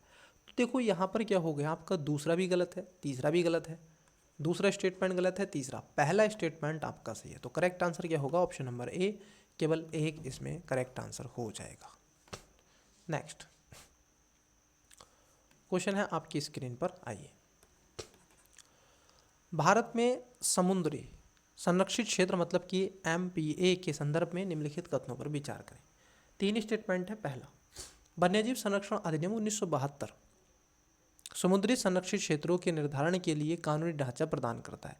मतलब कि जो आपका पर्यावरण संरक्षण अधिनियम 1972 है, क्या इस चीज़ को ये देखने का प्रयास करता है, क्योंकि राष्ट्रीय वन, उसमें वन्यजीव अभ्यारण्य होते हैं, जैव मंडल ऐसे निश्चय के अंतर्गत आते हैं, तो वो इसके अंतर्गत आते हैं। भारत में MPA को राष्ट्रीय उद्यानों या वन्यजीव अभ्यारण्यों के रूप में अधिसूचित किया जा सकता है। जी हाँ, बिल्कुल किया जा सकता है। ऐसे कई हैं, जैसे मरीन एक वन्यजीव अभ्यारण्य घोषित किया महात्मा गांधी, झांसी, रानी झांसी, ठीक है, वो किया है, तो कई एक है। मन्नार की खाड़ी समुद्री राष्ट्रीय उद्यान का एकमात्र, भारत का एकमात्र समुद्री संरक्षित क्षेत्र नहीं, ये एकमात्र नहीं है, मन्नार की खाड़ी एकमात्र नहीं है, भारत का पहला जो जैव मंडल निश्चय के रूप में कई हैं ऐसे, ठीक है, तो इसको ध्यान में रखना है, केवल एक नहीं है ना, केवल एक नहीं है। चलिए, तो महात्मा गांधी है एक, और दूसरा रानी झांसी है, ठीक है, तो 2 हो गए, और मन्नार की खाड़ी एकमात्र नहीं है। तो यहाँ पर क्या हो जाएगा, तीसरा स्टेटमेंट गलत है, पहला दूसरा सही है। अब देखो जहाँ 3 है उसको कट कर दो, आंसर बी नहीं है, डी नहीं है, सी नहीं है, करेक्ट आंसर ए है। नेक्स्ट क्वेश्चन पे चलने से पहले हमारे प्यारे बच्चे, इंग्लिश माध्यम के जो बच्चे हैं, वीडियो को पॉज करके करेक्ट आंसर दें, ठीक है। इन सब के अलावा इसका PDF आपको क्लास के पश्चात टेलीग्राम पर प्रोवाइड करवा दिया जाता है। जिस भी स्टूडेंट्स का कोई भी ऐसा डाउट स्टडी से रिलेटेड हो तो वो मुझे इंस्टा पर फॉलो कर सकता है, एजुकेशन बायर सिविल सर्विस के नाम की ID है, वहाँ पर आपको जो भी क्वेश्चन आपका होगा वो आपसे डिस्कस कर लिया जाएगा। चलिए नेक्स्ट बताइएगा। क्वेश्चन है आपका 74, एग्री वोल्टेइक के संदर्भ में आपसे कथनों पर पूछा जा रहा है, एग्री वोल्टेइक के बारे में। पहला है, एग्री वोल्टेइक एक ऐसी प्रणाली है जहां ऊर्जा उत्पादन एवं खेती दोनों को अनुकूलित करने के लिए कृषि भूमि पर सौर पैनल स्थापित किए जाते हैं। मतलब कि वहाँ पर क्या है, खेती दोनों के लिए, वहाँ पर एग्रीकल्चर एक्टिविटीज़ भी होगी और वहाँ पर आपकी, आप देखोगे सोलर पैनल भी आपको लगा दिया जाएगा। तो बात सही है, एग्री इसको वोल्टेइक कहा गया है। वैश्विक स्तर पर कृषि प्रणालियों की जो आपकी स्थापित क्षमता की बात कर लें तो 14 गीगावाट इसकी रखी गई है, ये भी बात सही है। तो दोनों बातें आपकी सही हो जाएंगी, क्योंकि जर्मनी, जापान और USA जैसे देशों में इस तकनीकी को अपनाने में वृद्धि के संकेत भी देखे गए हैं, जिसको एग्री वोल्टिक के रूप में जाना जाता है। इसमें क्या होता है, अपनी खेती भूमि पर केवल 1% उपयोग करता है और लगभग 450 किलो जो आपका वाट प्रति हेक्टर औसत से, और 630 गीगा जो आपका GWP के रूप में सौर ऊर्जा उत्पादन कर सकते हैं। तो ये देखने के लिए मिलता है, ठीक है, कृषि के तालमेल को बनाने का प्रयास करते हैं। तो यहाँ पर सी इसका करेक्ट आंसर हो जाएगा। चलिए नेक्स्ट, जो आपके राइनोज, आपके आप देखोगे गैंडे हैं भारतीय, ठीक है, उनके बारे में क्वेश्चन पूछा गया है। आइए, 2020 प्रोग्राम भी चलाया गया था इनके लिए। तो भारतीय गैंडा मुख्य रूप से पूर्वोत्तर भारत और नेपाल में पाया जाता है। देखो, अगर हम भारतीय गैंडे की बात कर लें तो ये तराई वाले रीजन में और पूर्वोत्तर भारत और नेपाल के कुछ क्षेत्रों में आपको मिलेगा, ये बात सही है। इसे IUCN की रेड लिस्ट में सुवैध रूप से वर्गीकृत किया गया, ये भी बात सही है। वैश्विक रूप से असम के काजीरंगा राष्ट्रीय उद्यान में भारतीय गैंडों की जो सर्वाधिक संख्या आपको देखने के लिए मिलती है, ये बात सही है, इसमें कोई दुराग्रह नहीं है, ठीक है। चलिए, तो तीनों बातें यहाँ पर सही हैं। इस पर क्वेश्चन पूछा जा चुका है, UPSC ने तो क्वेश्चन पूछ लिया। अब आई डोंट नो कि ऐसा क्वेश्चन कोई पूछे, क्योंकि चर्चाओं में रहे तब तो वो पूछे या कुछ ऐसा, ठीक है, कितने सही हैं, तो तीनों बातें यहाँ पर सही हैं। पूछा भी जा सकता है बट आप संतुष्टि तो प्राप्त कर ही सकते हैं कि हाँ पूछेगा तो हमें मालूम है। देखिए ये क्वेश्चन रिपीट क्वेश्चन है, यूपीएससी ने ये क्वेश्चन पूछ लिया है, शायद पूछे, पता नहीं। आइए देखिए, वन्यजीव संरक्षण अधिनियम 1972 के तहत निम्नलिखित में से कौन से निकाय स्थापित किए गए। अब देखो कौन कौन से निकाय बनाए गए थे जो कि इसके तहत लाए गए थे, अगर आपको जानना है तो। देखो पहले की हम बात कर लें तो वन्यजीव जो आपका राष्ट्रीय वन्यजीव बोर्ड है जिसके अध्यक्ष प्रधानमंत्री होते हैं, तो ये खास तौर पर आया था। केंद्रीय चिड़ियाघर की हम बात कर लें तो ये 1991 में एक संशोधन के तहत किया गया था, ये भी बात सही है। राष्ट्रीय बाघ संरक्षण प्राधिकरण ये तो आएगा ही 2006 में, ठीक है, केंद्रीय पर्यावरण। और है आपका वन्यजीव अपराध नियंत्रण ब्यूरो, अगर आप इसको देखें तो ये भी इसके अंतर्गत खास तौर पर वन्यजीव अपराध जो ब्यूरो है ये भी इसके अंतर्गत लाया गया था।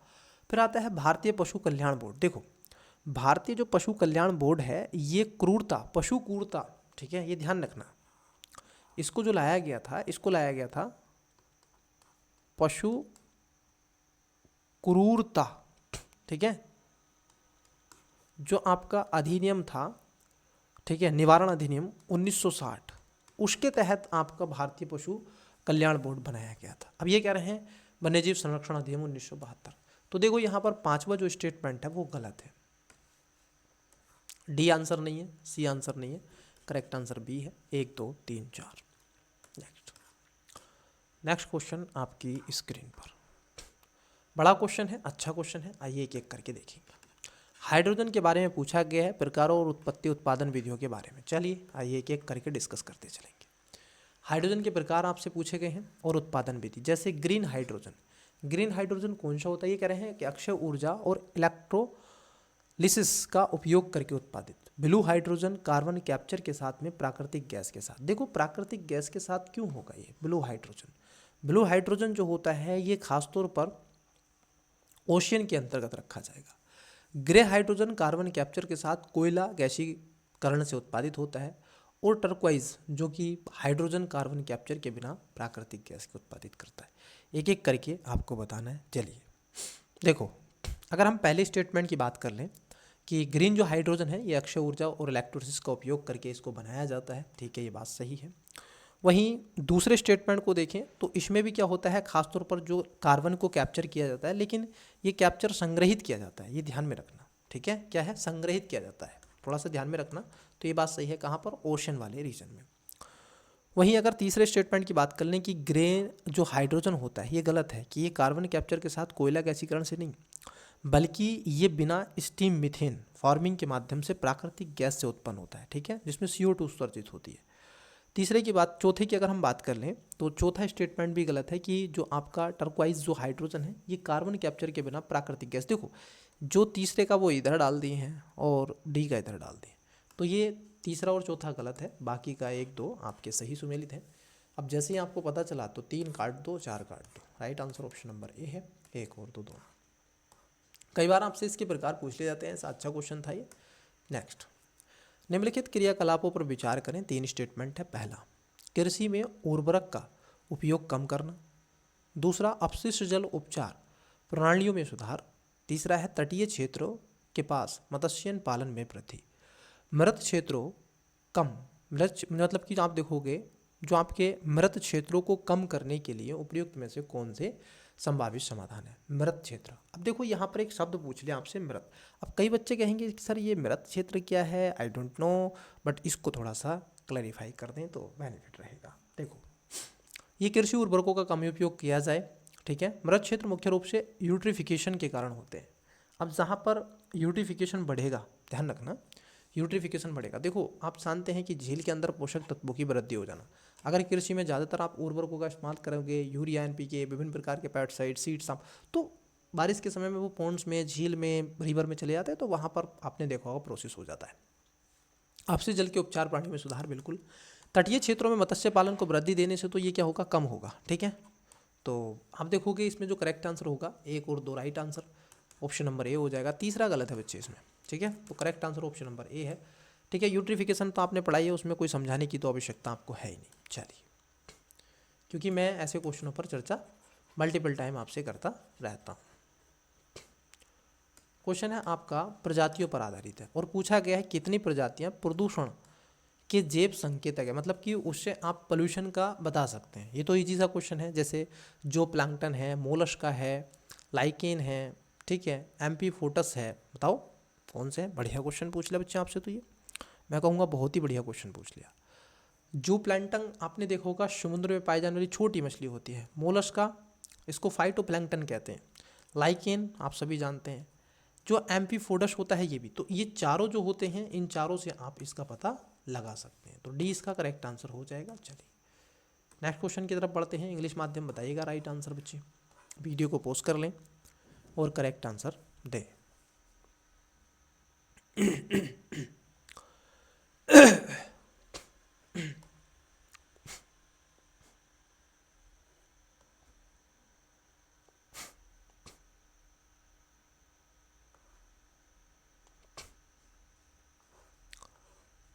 आइए, क्वेश्चन आपको आपकी स्क्रीन पर दिख रहा है। 80 नंबर क्वेश्चन। निम्नलिखित में से कौन से संरक्षण स्थल अपनी संबंधित संरक्षण विधि के साथ सही सुमेलित है। अब देखो कुछ संरक्षण विधि देके रखी है और क्वेश्चन पूछे हैं, तो पहले संरक्षण विधि को देखते हैं। क्वेश्चन चल भाई थोड़ा सा लैग कर रहा है, कोई बात नहीं। आइए देखिए, जैसे पहला है नंदा देवी बायोस्फीयर रिजर्व। ये स्वस्थान, देखो नंदा देवी जो बायोस्फीयर रिजर्व है ये स्वस्थानों की बात करता है। बिल्कुल ये बात सही है कि ये स्वस्थानों की बात इसमें की गई है, ये बात बिल्कुल सही है। ये कह रहे हैं सेंट्रल बॉटनिकल गार्डन। अब देखो कोई भी गार्डन वगैरह बनेगा, जू बनेगा, ये कोलकाता में स्वस्थानों नहीं है, ये एक्स-सिटी है, वाह स्थान है इसको कहते हैं। राष्ट्रीय बीज बैंक दिल्ली, ये भी वाह स्थान है, ठीक है। तो यहाँ पर दूसरा गलत है, पहला तीसरा सही है। दो जहाँ उसको कट कर दो, आंसर सी नहीं है, आंसर डी नहीं है, आंसर ए नहीं है। Right answer option number B हो जाएगा, 1 और 3। तो संरक्षण को लेकर के दो ही ये चीज़ें आती हैं जिसमें वाह स्थान है और स्वस्थानों के रूप में इसको रखा जाता है, ठीक है। बाकी का आप सभी जानते ही हैं, ठीक है, समझाने की तो ज़रूरत है ही नहीं आपको। बड़ी ही क्योंकि इन क्षेत्रों में आप बहुत ही ज़्यादा, जैसे बायोस्फीयर रिजर्व है ये स्वस्थान हो जाता है, नेशनल पार्क है, ठीक है, ऐसे फॉरेस्ट होते हैं, कई चीज़ें यहाँ पर देखने के लिए मिलती हैं। नेक्स्ट क्वेश्चन आपकी स्क्रीन पर है, बताइएगा। फास्ट वे में चल रहे हैं थोड़ा सा, नहीं तो क्लास बहुत लंबी हो जाएगी। हाल ही में नेशनल ग्रीन ट्रिब्यूनल मतलब कि एनजीटी ने किस राज्य की तिरुनेलवेली जिले के गांव में डंप किए गए बायोमेडिकल्स और मिश्रित ठोस अपशिष्ट को हटाने का निर्देश दिया है। तमिलनाडु, केरल, कर्नाटक, आंध्र प्रदेश, बताओ किस में दिया गया है।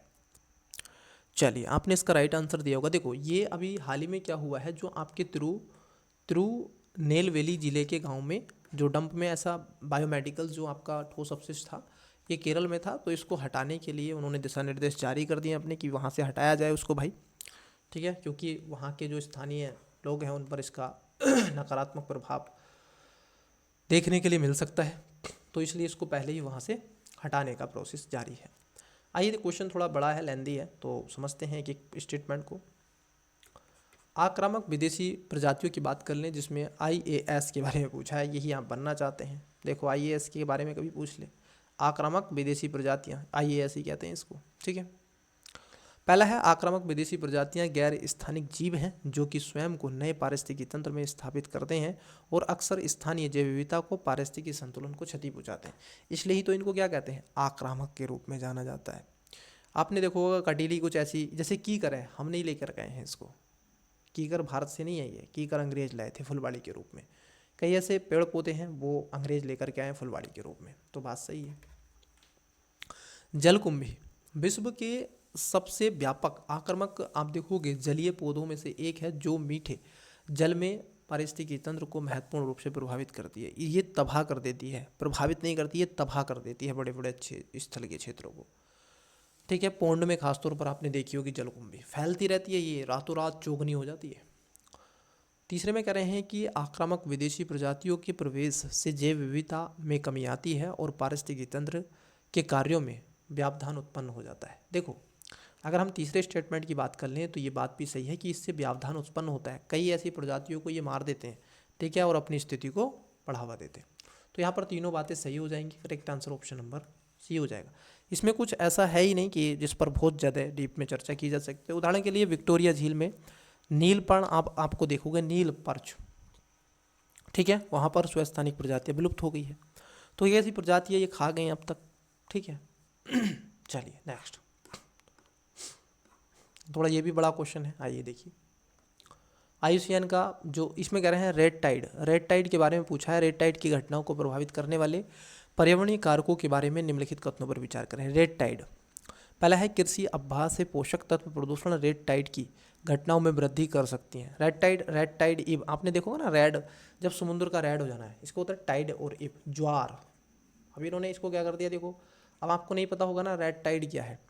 आप पढ़ते हैं टाइड इब पढ़ते हैं कि नहीं, टाइड इब, ज्वार भाटा। तो उसके बारे में कभी कभी आपको लाल ज्वार भाटा भी दिखता होगा, समुद्र का पानी या फिर उस क्षेत्र का पानी लाल हो जाता है।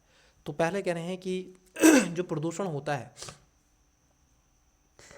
कहाँ पर, एग्रीकल्चर में, तो वो क्या कर सकता है, इसकी घटना में वृद्धि कर सकता है, बिल्कुल कर सकता है। इससे मोलस्का की मृत्यु हो सकती है, तो उसमें रेड टाइड आता है। रेड टाइड पूर्ण रूप से एक प्राकृतिक घटना है और मानव गतिविधियों से प्रभावित नहीं होती। ये गलत है। ये पूर्ण रूप से, हालांकि आप कह सकते हैं कि प्राकृतिक घटना है, लेकिन ये मैन मेड आज के समय में ज़्यादा हो रही है, तो दूसरा गलत है। जलवायु परिवर्तन जिससे सागर का तापमान अधिक हो जाता है, रेड टाइड की घटनाओं की आवृत्ति में वृद्धि कर सकता है। देखो जैसे ही टेम्परेचर ज़्यादा होगा तो कई ऐसे मोलस्का होते हैं, ठीक है, कोरल होते हैं, उनकी मृत्यु हो सकती है, बहुत सारे जीव हो सकते हैं उनकी मृत्यु होती है। तो उससे क्या हो जाता है, एकदम रेड कलर का वो पानी हो जाता है, ठीक है। तो तीसरा स्टेटमेंट सही है, दूसरा गलत है, पहला सही है, तीसरा सही है। तो पूछा है आपसे कौन सा सही है, तो दूसरा गलत है। तो आंसर ए आपका देखोगे, सी और बी नहीं होगा और डी भी नहीं होगा। करेक्ट आंसर 1 और 3 होगा, मतलब कि ए इसका राइट आंसर होगा। चलिए नेक्स्ट क्वेश्चन देखिएगा क्या है आपकी स्क्रीन पर। निम्नलिखित उपायों में को आप देखोगे ग्रेडेड रिस्पॉन्स एक्शन प्लान, मतलब कि GRAP के बारे में स्टेज 1 और स्टेज 4 तक लागू करने की व्यवस्था की गई है। Grade response action plan GRAP, आइए देखते हैं कि एक स्टेटमेंट की तरफ बढ़ते हैं।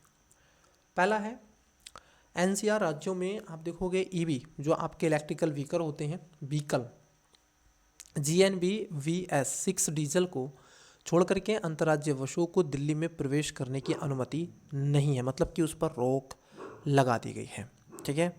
तो ये बात सही है, बिल्कुल लगा दी गई है, उसमें कोई दोहरागरे नहीं है, ये बात तो ठीक है, ठीक है। समस्त NCR में सभी खनन और संबंधित गतिविधियों को प्रतिबंधित करता है, ये भी सही है। अधिक पुराने डीजल पेट्रोल वाहनों के खिलाफ में सख्त कार्रवाई करना, ये भी सही है। राज्य सरकारें जिसमें कॉलेज शैक्षणिक संस्थानों को बंद करने जैसे आपातकालीन उपायों पर विचार कर सकती हैं, बिल्कुल कर सकती हैं। पूछा गया सही आपको चयन करना है, तो देखो सही चयन करने के लिए अब देखो यहाँ पर क्या है, इन्होंने थोड़ा सा मिस्टेक हो गई है, इसका आंसर हो जाएगा ऑप्शन नंबर ए 3 1 2 4, ठीक है। चलिए नेक्स्ट क्वेश्चन आपकी स्क्रीन पर है। क्वेश्चन है आपका, भारत में रेत खनन विनियमन, जो भी मध्य प्रदेश के चंबल रीजन से आता रहेगा, चंबल घाटी सुना होगा नाम आपने, वहाँ पर इलीगल आपका जो खनन होता है वो देखा ही होगा।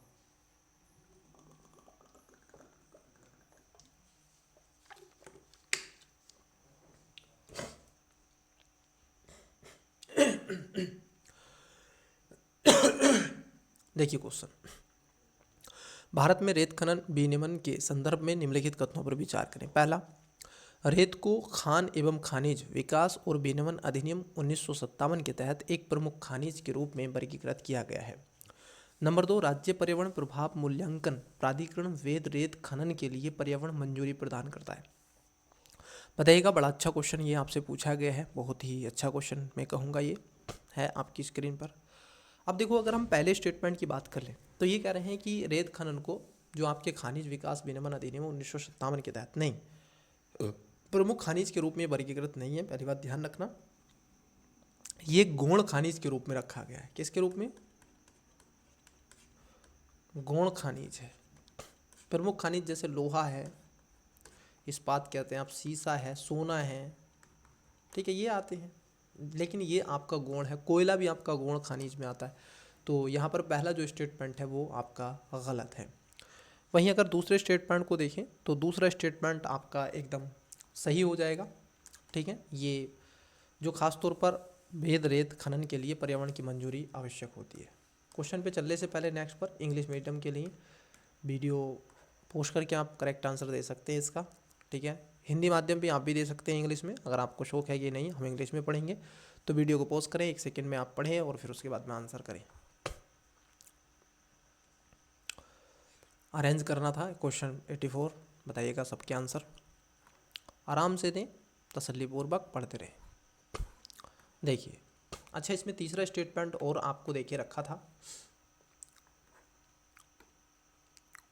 तीसरे स्टेटमेंट में आपसे पूछा जा रहा है कि भारतीय खनन ब्यूरो द्वारा विकसित खनन निगरानी प्रणाली अवैध रेत खनन गतिविधियों की निगरानी के लिए अंतरिक्ष प्रौद्योगिकी का उपयोग करती है। हाँ, ताकि हम उससे एक तरीके से अच्छे से उसको पता कर सकें, उसके बारे में जानकारी जुटा सकें। तो पहला स्टेटमेंट गलत था, आंसर ए नहीं है, सी नहीं है, डी नहीं है, राइट आंसर बी है। चलिए, खनन की गतिविधियाँ आपको देखने के लिए मिलती हैं, ये लीगल और इलीगल दोनों ही होती हैं। मैं जब इस पर पढ़ रहा था, आपको बता दूं, थोड़ा सा 1 मिनट आपको बता दूं। देखिए, जैसे मैं पढ़ रहा था तो टीचर ने जब हमको बताया था कि खनन जो होता है 2 प्रकार से होता है, एक होता है वैध तरीके से, एक होता है अवैध तरीके से, है कि नहीं। अब उन्होंने बहुत डिस्कस किया, इस पर चर्चा की, लगभग 20-30 मिनट बड़े अच्छे से समझाया, 1 घंटा उन्होंने आसपास इस पे बारे में बड़े सारे एग्जाम्पल दिए। बट उन सब चीज़ को समझने के पश्चात 1-1.5 घंटे की क्लास में मेरा जो ओवरव्यू तैयार हुआ स्टूडेंट्स, ठीक है, जब मैं बता रहा हूँ, जब मैं इसका फाउंडेशन कोर्स कर रहा था, तो जब मेरा अप्रोच इसमें डेवलप हुआ तो मेरे मस्तिष्क में उसी समय एक क्वेश्चन उठा। ठीक है, और क्वेश्चन ये उठा कि सर आप कह रहे हैं कि खनन ये वाला बेहद जो है लीगल जो है ये अच्छा है, ठीक है, और जो इलीगल है ये पर्यावरण के लिए चुनौतीपूर्वक आप देखोगे रहता है, कई चीज़ें उन्होंने बताई। बट मुझे एक बात समझ में नहीं आई कि जब ये देखो खनन जो है ना, मैं अगर मेरा ओवरव्यू आप देखो तो ये दोनों ही प्रकार से गलत है पर्यावरण के दृष्टिकोण से। मानव के लिए तो सब सही है, लीगल इलीगल, क्योंकि वो अपनी आवश्यकताओं को पूरा कर रहा है दोनों तरीके से। अब देखो खनन, मेरी बात ज़रा समझना, मान लीजिए ये एक, मैं कहूँ ये मैं एक हाथ बना रहा हूँ बच्चे आपके सामने, ताकि आपको एक ओवरव्यू दे सकूँ। देखो अब ये मान लीजिए प्रकृति का एक खनन आप करोगे इसका। अब देखो कुछ तो हैं, आप कुछ कहेंगे कि सर हम जो है ना इसको क्या करेंगे, इस हाथ को टेक्नोलॉजी लाएंगे और इस हाथ को एक झटके में ऐसे काट देंगे। अब हाथ ये वाला इधर अलग हो जाएगा और इधर वाला अलग हो जाएगा, लेकिन हम क्या कर रहे हैं, एक झटके में काट रहे हैं इसको, हम इसको एक झटके में काट रहे हैं। ये टेक्नोलॉजी है हमारी, ऐसी सरकार कह रही है, हमारी टेक्नोलॉजी ऐसी है, हम एक झटके में निकाल के बाहर लाएंगे खनन रेत। ठीक है, वहीं जो अवैध तरीके से आप जरा उसको देखो, वो कैसे करता है।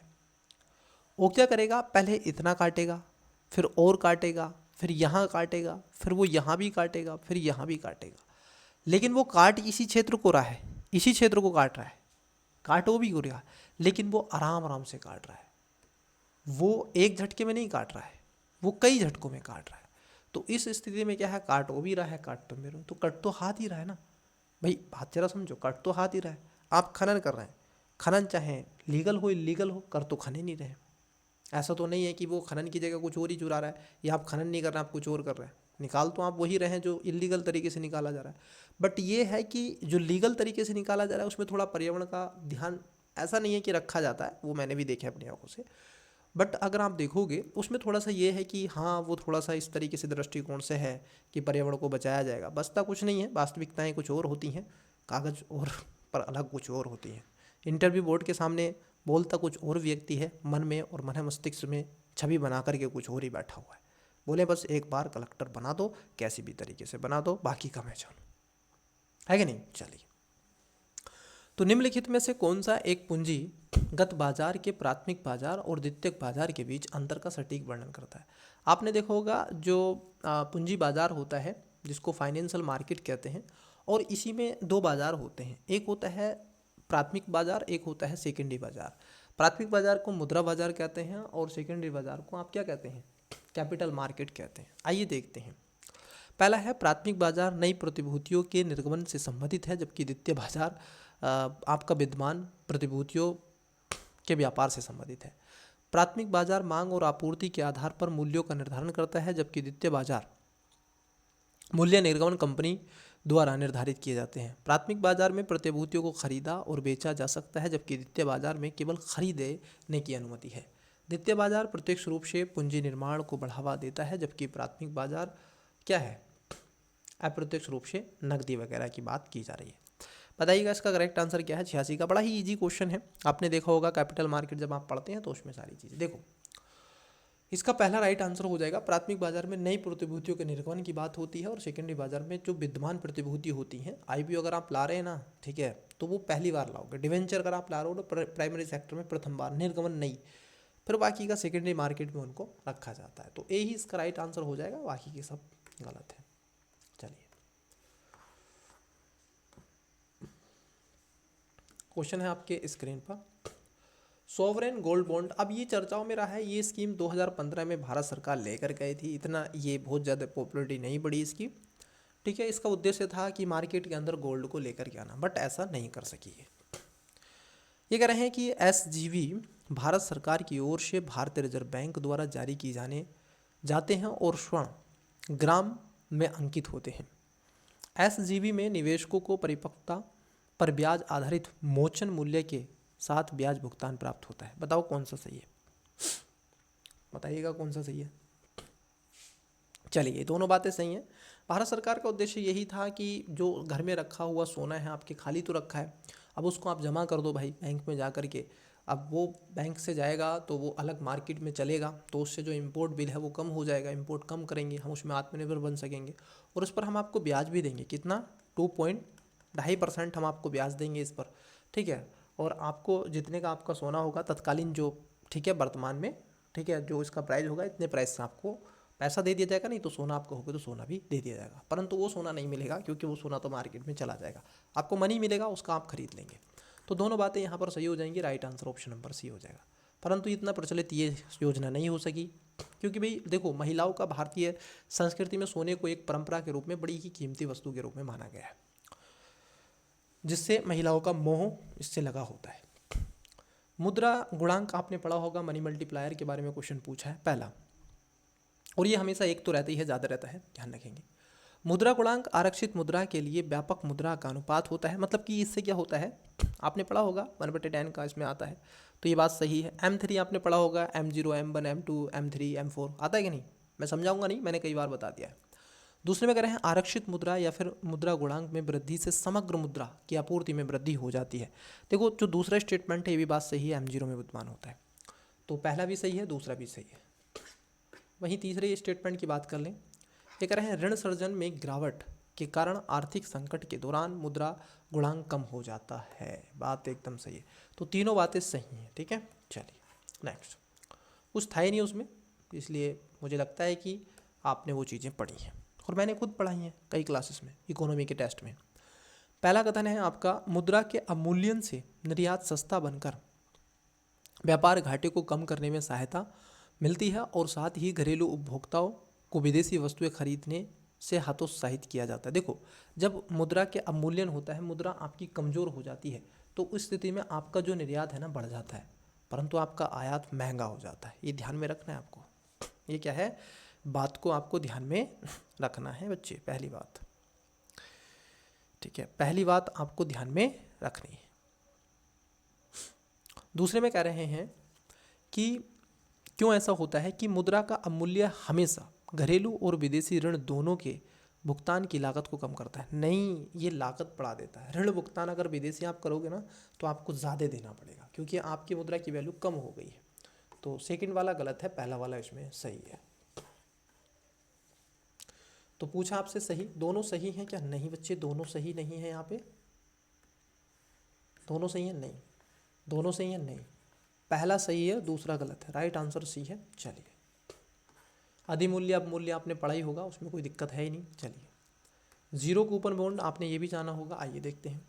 इन्हें छूट पर जारी किया जाता है और अंकित मूल्य पर भुनाया जाता है। वे आवधिक भुगतान, जो आपका ब्याज भुगतान नहीं करते। देखो अगर हम इसकी बात कर लें तो ये ख़ास तौर पर अगर आप देखो तो ये आवधिक ब्याज भुगतान नहीं करते हैं। जीरो कूपन बॉन्ड की परिपक्व, जो आप देखोगे परिपक्व प्रतिभूति बाजार YTM में उतार चढ़ाव के बिना स्थिर रहती है। नहीं, इसमें उतार चढ़ाव होता है, ऐसी बात नहीं है। कितने सही हैं? देखो कोई भी ऐसा बाजार है उसमें उतार चढ़ाव तो होगा, उसका सेंसेस ऊपर जाएगा फिर नीचे भी आएगा, फिर ऊपर चला जाएगा, वो ऐसे नीचे भी आएगा फिर ऊपर जाएगा, इस तरीके से ऊपर जाएगा फिर नीचे आएगा, फिर ऊपर, फिर इससे नीचे, फिर ऊपर, वो ऐसे भी चलता है, वो ऐसे चलता है कि नहीं ग्राफ, तो ये ग्राफ चलते रहते हैं, इसमें कोई ऐसा दिक्कत नहीं है। तो यहाँ पर आप देखोगे तीसरा जो स्टेटमेंट है वो गलत है, पहला और दूसरा सही है, तो केवल इसमें 2 राइट आंसर हो जाएगा। चलिए इंग्लिश वाले बच्चे वीडियो को पॉज करके इसका राइट आंसर दें।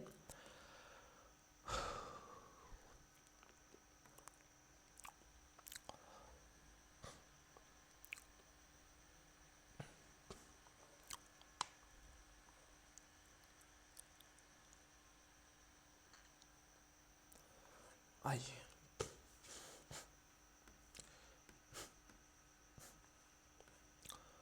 क्वेश्चन आपकी स्क्रीन पर है। भारत में विदेशी मुद्रा विनियमन के संदर्भ में निम्नलिखित कथनों पर विचार कीजिए। मतलब कि जो आपकी फॉरेन एक्सचेंज रेट है उसके बारे में पूछ रहा है। पहला, भारत रिजर्व बैंक आरबीआई विदेशी मुद्रा प्रबंधन अधिनियम FEMA जो आपका फीमा 1999 के तहत विदेशी मुद्रा को लेन देन को नियंत्रित करता है। जी हाँ, ये बात सही है कि फेमा एक्ट के तहत ये होता है। दूसरा में कह रहे हैं भारत संपूर्ण पूंजी खाता परिवर्तनीय का पालन करता है। नहीं, आंशिक रूप से है, अभी संपूर्ण नहीं है, जिससे सीमा पार पूंजी की जो अप्रतिबंधित आवाजाही संभव हो पाती है। संपूर्ण नहीं है, ये सीमांत क्षेत्र में रखा गया है, अभी पूर्ण रूप से नहीं किया गया है। तो पहला स्टेटमेंट इसमें सही है, दूसरा गलत है। तो ये फ्लोटिंग पे तो काम करता है, ये ध्यान में रखना है, फ्लोटिंग पे काम करता है कि इसमें आपको ये चीज़ें मिलेंगी कि मार्केट वेज है, लेकिन ये पूरे सेक्टर पे अभी पूर्ण रूप से नहीं हुआ है, ठीक है, अभी आंशिक है। तो ए इसका करेक्ट आंसर हो जाएगा, ठीक है, बाकी का दूसरा गलत है। नेक्स्ट, न्यू डेवलपमेंट बैंक आपने पढ़ा होगा ब्रिक्स सम्मेलन के बारे में। देखिए, न्यू डेवलपमेंट बैंक की स्थापना NDB की स्थापना ब्रिक्स देशों द्वारा बुनियादी ढांचे और सतत विकास परियोजनाओं को वित्त पोषण के लिए की गई थी। दूसरे में कह रहे हैं अंतर्राष्ट्रीय मुद्रा कोष IMF के विपरीत NDB का एक भारित मतदान प्रणाली का अनुसरण करता है, जहां मतदान शक्ति आर्थिक आकार पर आधारित होती है। देखो, इसमें मतदान आर्थिक आधार पर नहीं होता है, पहली बात तो ध्यान में रखना, क्योंकि इसको खासतौर पर सबको एक साथ रखने का प्रयास किया गया है। नहीं तो इसमें चाइना बहुत ही बड़ी शक्ति बन के उभरता है, क्योंकि सबसे ज़्यादा चाइना ही है इनमें सबसे ज़्यादा डेवलप। तो ये दूसरा गलत है। NDB केवल अपने संस्थापक सदस्यों को वित्त सहायता प्रदान करता है। देखो, ये भी आप देखोगे तीसरा जो स्टेटमेंट है गलत है।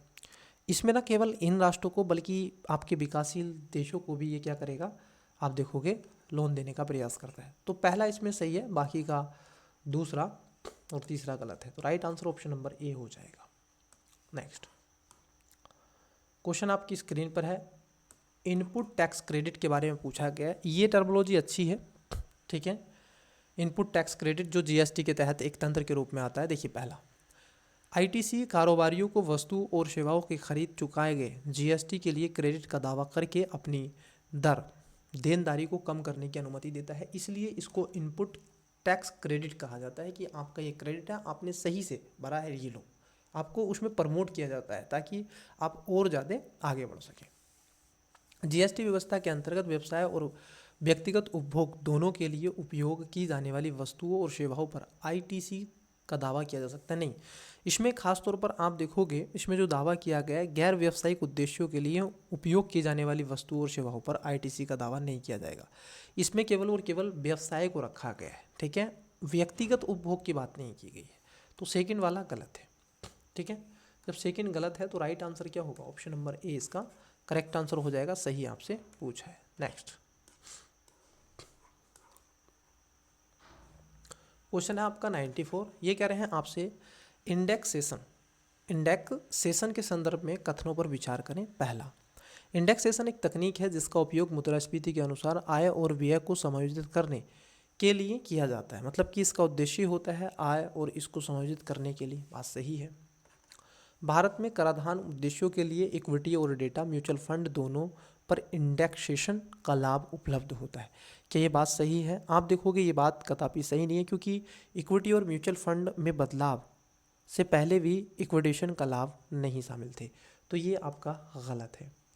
केंद्रीय सांख्यिकी मतलब कि जो आपका CSO भारत में लागत मुद्रास्फीति CII की गणना के लिए उत्तरदायी है। देखो अब ये नहीं है, बल्कि इसकी जगह जो लागत मुद्रास्फीति सूचकांक जो आपका CII होता है उसको केंद्रीय प्रत्यक्ष बोर्ड, मतलब कि जो आपका CBDT, ठीक है, जो आपका है केंद्रीय जो प्रत्यक्ष कर बोर्ड है, सेंट्रल जो आपका डायरेक्ट टैक्स बोर्ड है उसके द्वारा होता है, ना कि SCO के द्वारा। और इसमें आता है NSO, वो काम करता है। तो दूसरा स्टेटमेंट इसमें गलत है, तीसरा भी गलत है, पहला स्टेटमेंट इसमें सही है। पूछा है कौन सा सही है, तो कौन सा सही है बता दो।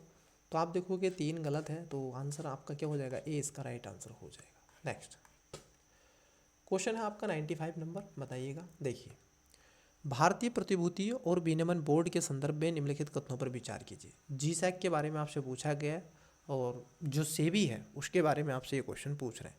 12 अप्रैल 1992 को ये बना था, आप सभी वाकिफ हैं इस चीज़ से। आइए देखिए, सेबी के अध्यक्ष को भारत सरकार द्वारा नामित किया जाता है। देखो, सेबी का जो अध्यक्ष होता है इसकी भारत सरकार के द्वारा इसको नामित किया जाता है, और इसमें केंद्र मंत्रालय के आप देखोगे 2 प्रतिनिधि होते हैं। दूसरे में कह रहे हैं यह शेयरों के पर्याप्त अधिग्रहण और कंपनियों के अधिग्रहण की निगरानी करता है। जी हाँ, इसके पास प्रतिभूति बाजार को संदर्भ में धोखाधड़ी और अन्य अनैतिक गतिविधियों से संबंधित निर्णय देने का अधिकार होता है। देखो, इसके पास में वे सारे अधिकार होते हैं। ये निवेशक को संरक्षण है, बाजार की विकास और नियमन करता है, मध्यस्थता पर्यवेक्षक के रूप में काम करता है, बाजार की संस्थाओं को विनियमित करता है, अनुचित प्रथाओं मतलब कि रोकथाम को बढ़ावा देता है। इन सब के अलावा प्रतिभूति बाजार में पारदर्शिता, निष्पक्षता, जवाबदेहिता बनाने का काम करता है। ठीक है, इसको भी ध्यान में रखना। और विवाद समाधान जो प्रवर्तन के रूप में भी सेबी काम करता है। तो ये बात सही है, ठीक है, इसको ध्यान में रखना है। तो तीनों बातें यहाँ पर क्या हो जाएंगी, आपकी सही हो जाएंगी।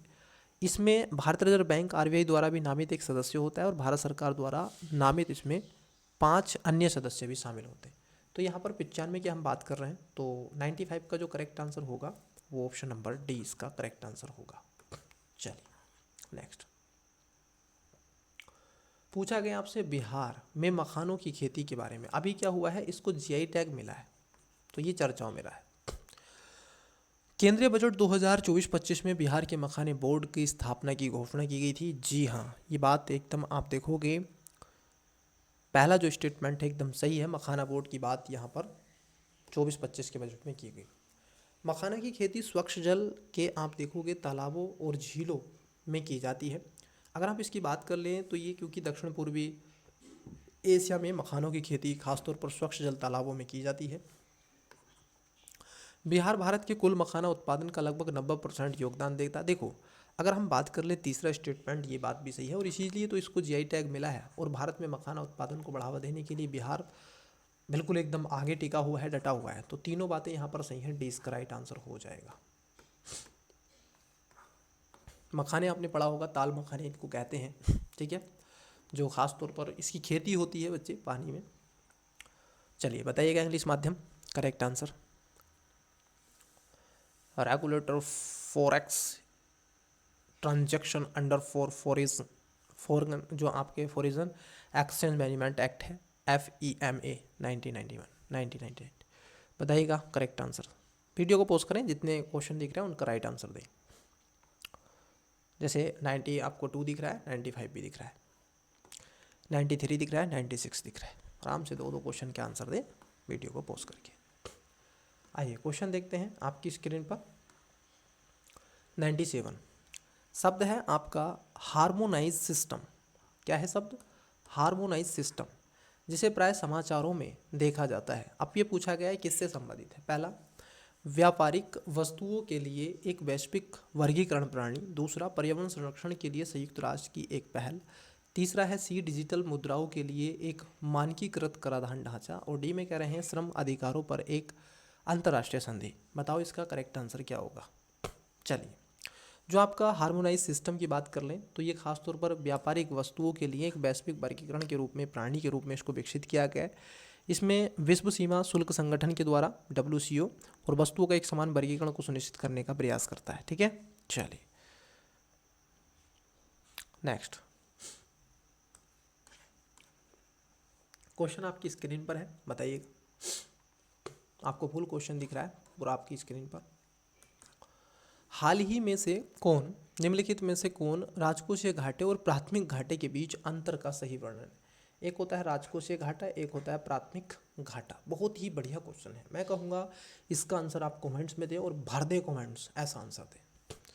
राजकोषीय घाटे में ब्याज भुगतान शामिल है, जबकि प्राथमिक घाटे में ब्याज भुगतान शामिल नहीं होता है।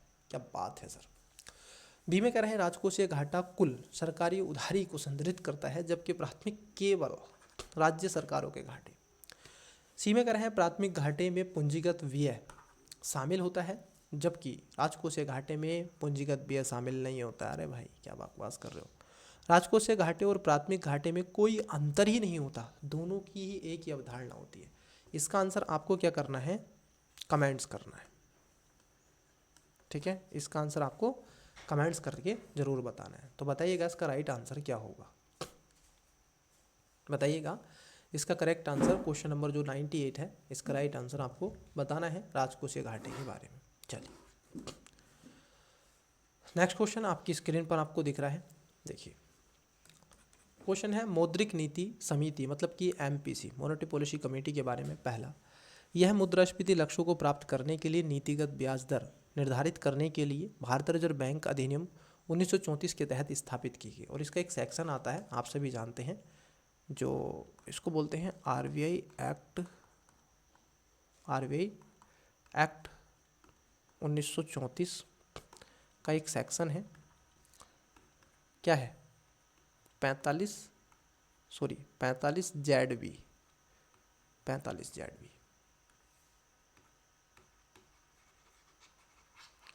ठीक से लिख देते हैं, लिख लीजिएगा।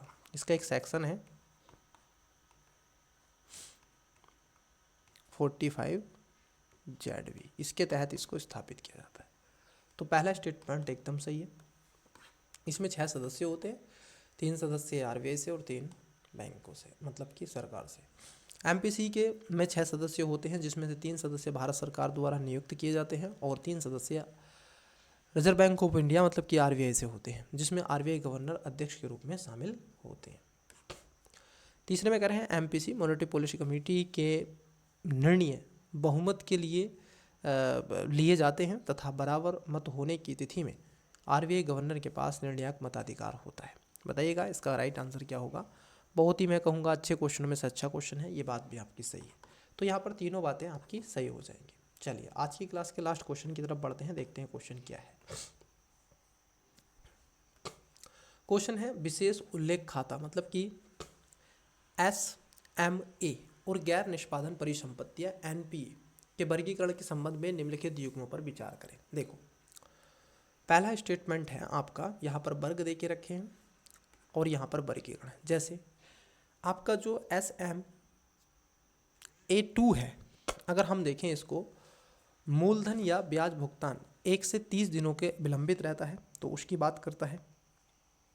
बताइएगा क्या उसकी बात यहाँ पर की जाती है, क्या उसकी बात होती है? जी नहीं, क्योंकि इसमें आप देखोगे 61 से 90 दिन की बात होती है। कितने दिन की? 61 से 90 दिन की बात होती है, पहला गलत है।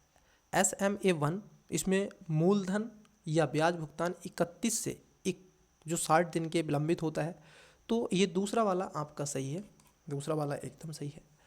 SM जो आपका A0 है, मूलधन और ब्याज भुगतान का 61 से 90 दिन होता है, ये गलत है, ये सरासर गलत है, क्योंकि इसमें 1 से 30 दिन होता है, ठीक है, ये गलत है। NPA इसमें खासतौर पर 90 दिन से अधिक के समय में विलंबित अगर वो होगा तो वो इसके अंतर्गत रखा जाता है, ये बात सही है। तो इसमें कितने सही हैं? इसमें आपके 2 सही हैं, दूसरा और चौथा, बाकी के सब गलत है। तो करेक्ट आंसर क्या होगा? B, ठीक है। अब आपको इंग्लिश मीडियम जो इंग्लिश वाले बच्चे हैं वीडियो को पॉज करके राइट आंसर दें, ठीक है, दीजिएगा इसका करेक्ट आंसर, दीजिएगा इसका करेक्ट आंसर। चलिए तो प्यारे बच्चे, ये था आपका जो टेस्ट नंबर 12 था, ठीक है, ये आपका टेस्ट नंबर 12 कंप्लीट हो गया है। आज की क्लासेस में इतना ही रहने देते हैं बच्चे, मिलते हैं आपसे किसी और क्लासेस में किसी और पार्ट के साथ में। तब तक के लिए मन लगा के पढ़ते रहें, रिवीजन करते रहें। अगर चैनल को सब्सक्राइब नहीं किया तो कीजिएगा, वीडियो को लाइक करें, जितना आपको दिया गया है काम उसको आवश्यक रूप से कमेंट्स में, और ये ज़रूर बताएं भारत के किस कोने से आप इस वीडियो को देख रहे हैं। तो मिलते हैं किसी और पार्ट में, तब तक के लिए बेस्ट ऑफ लक, बाय।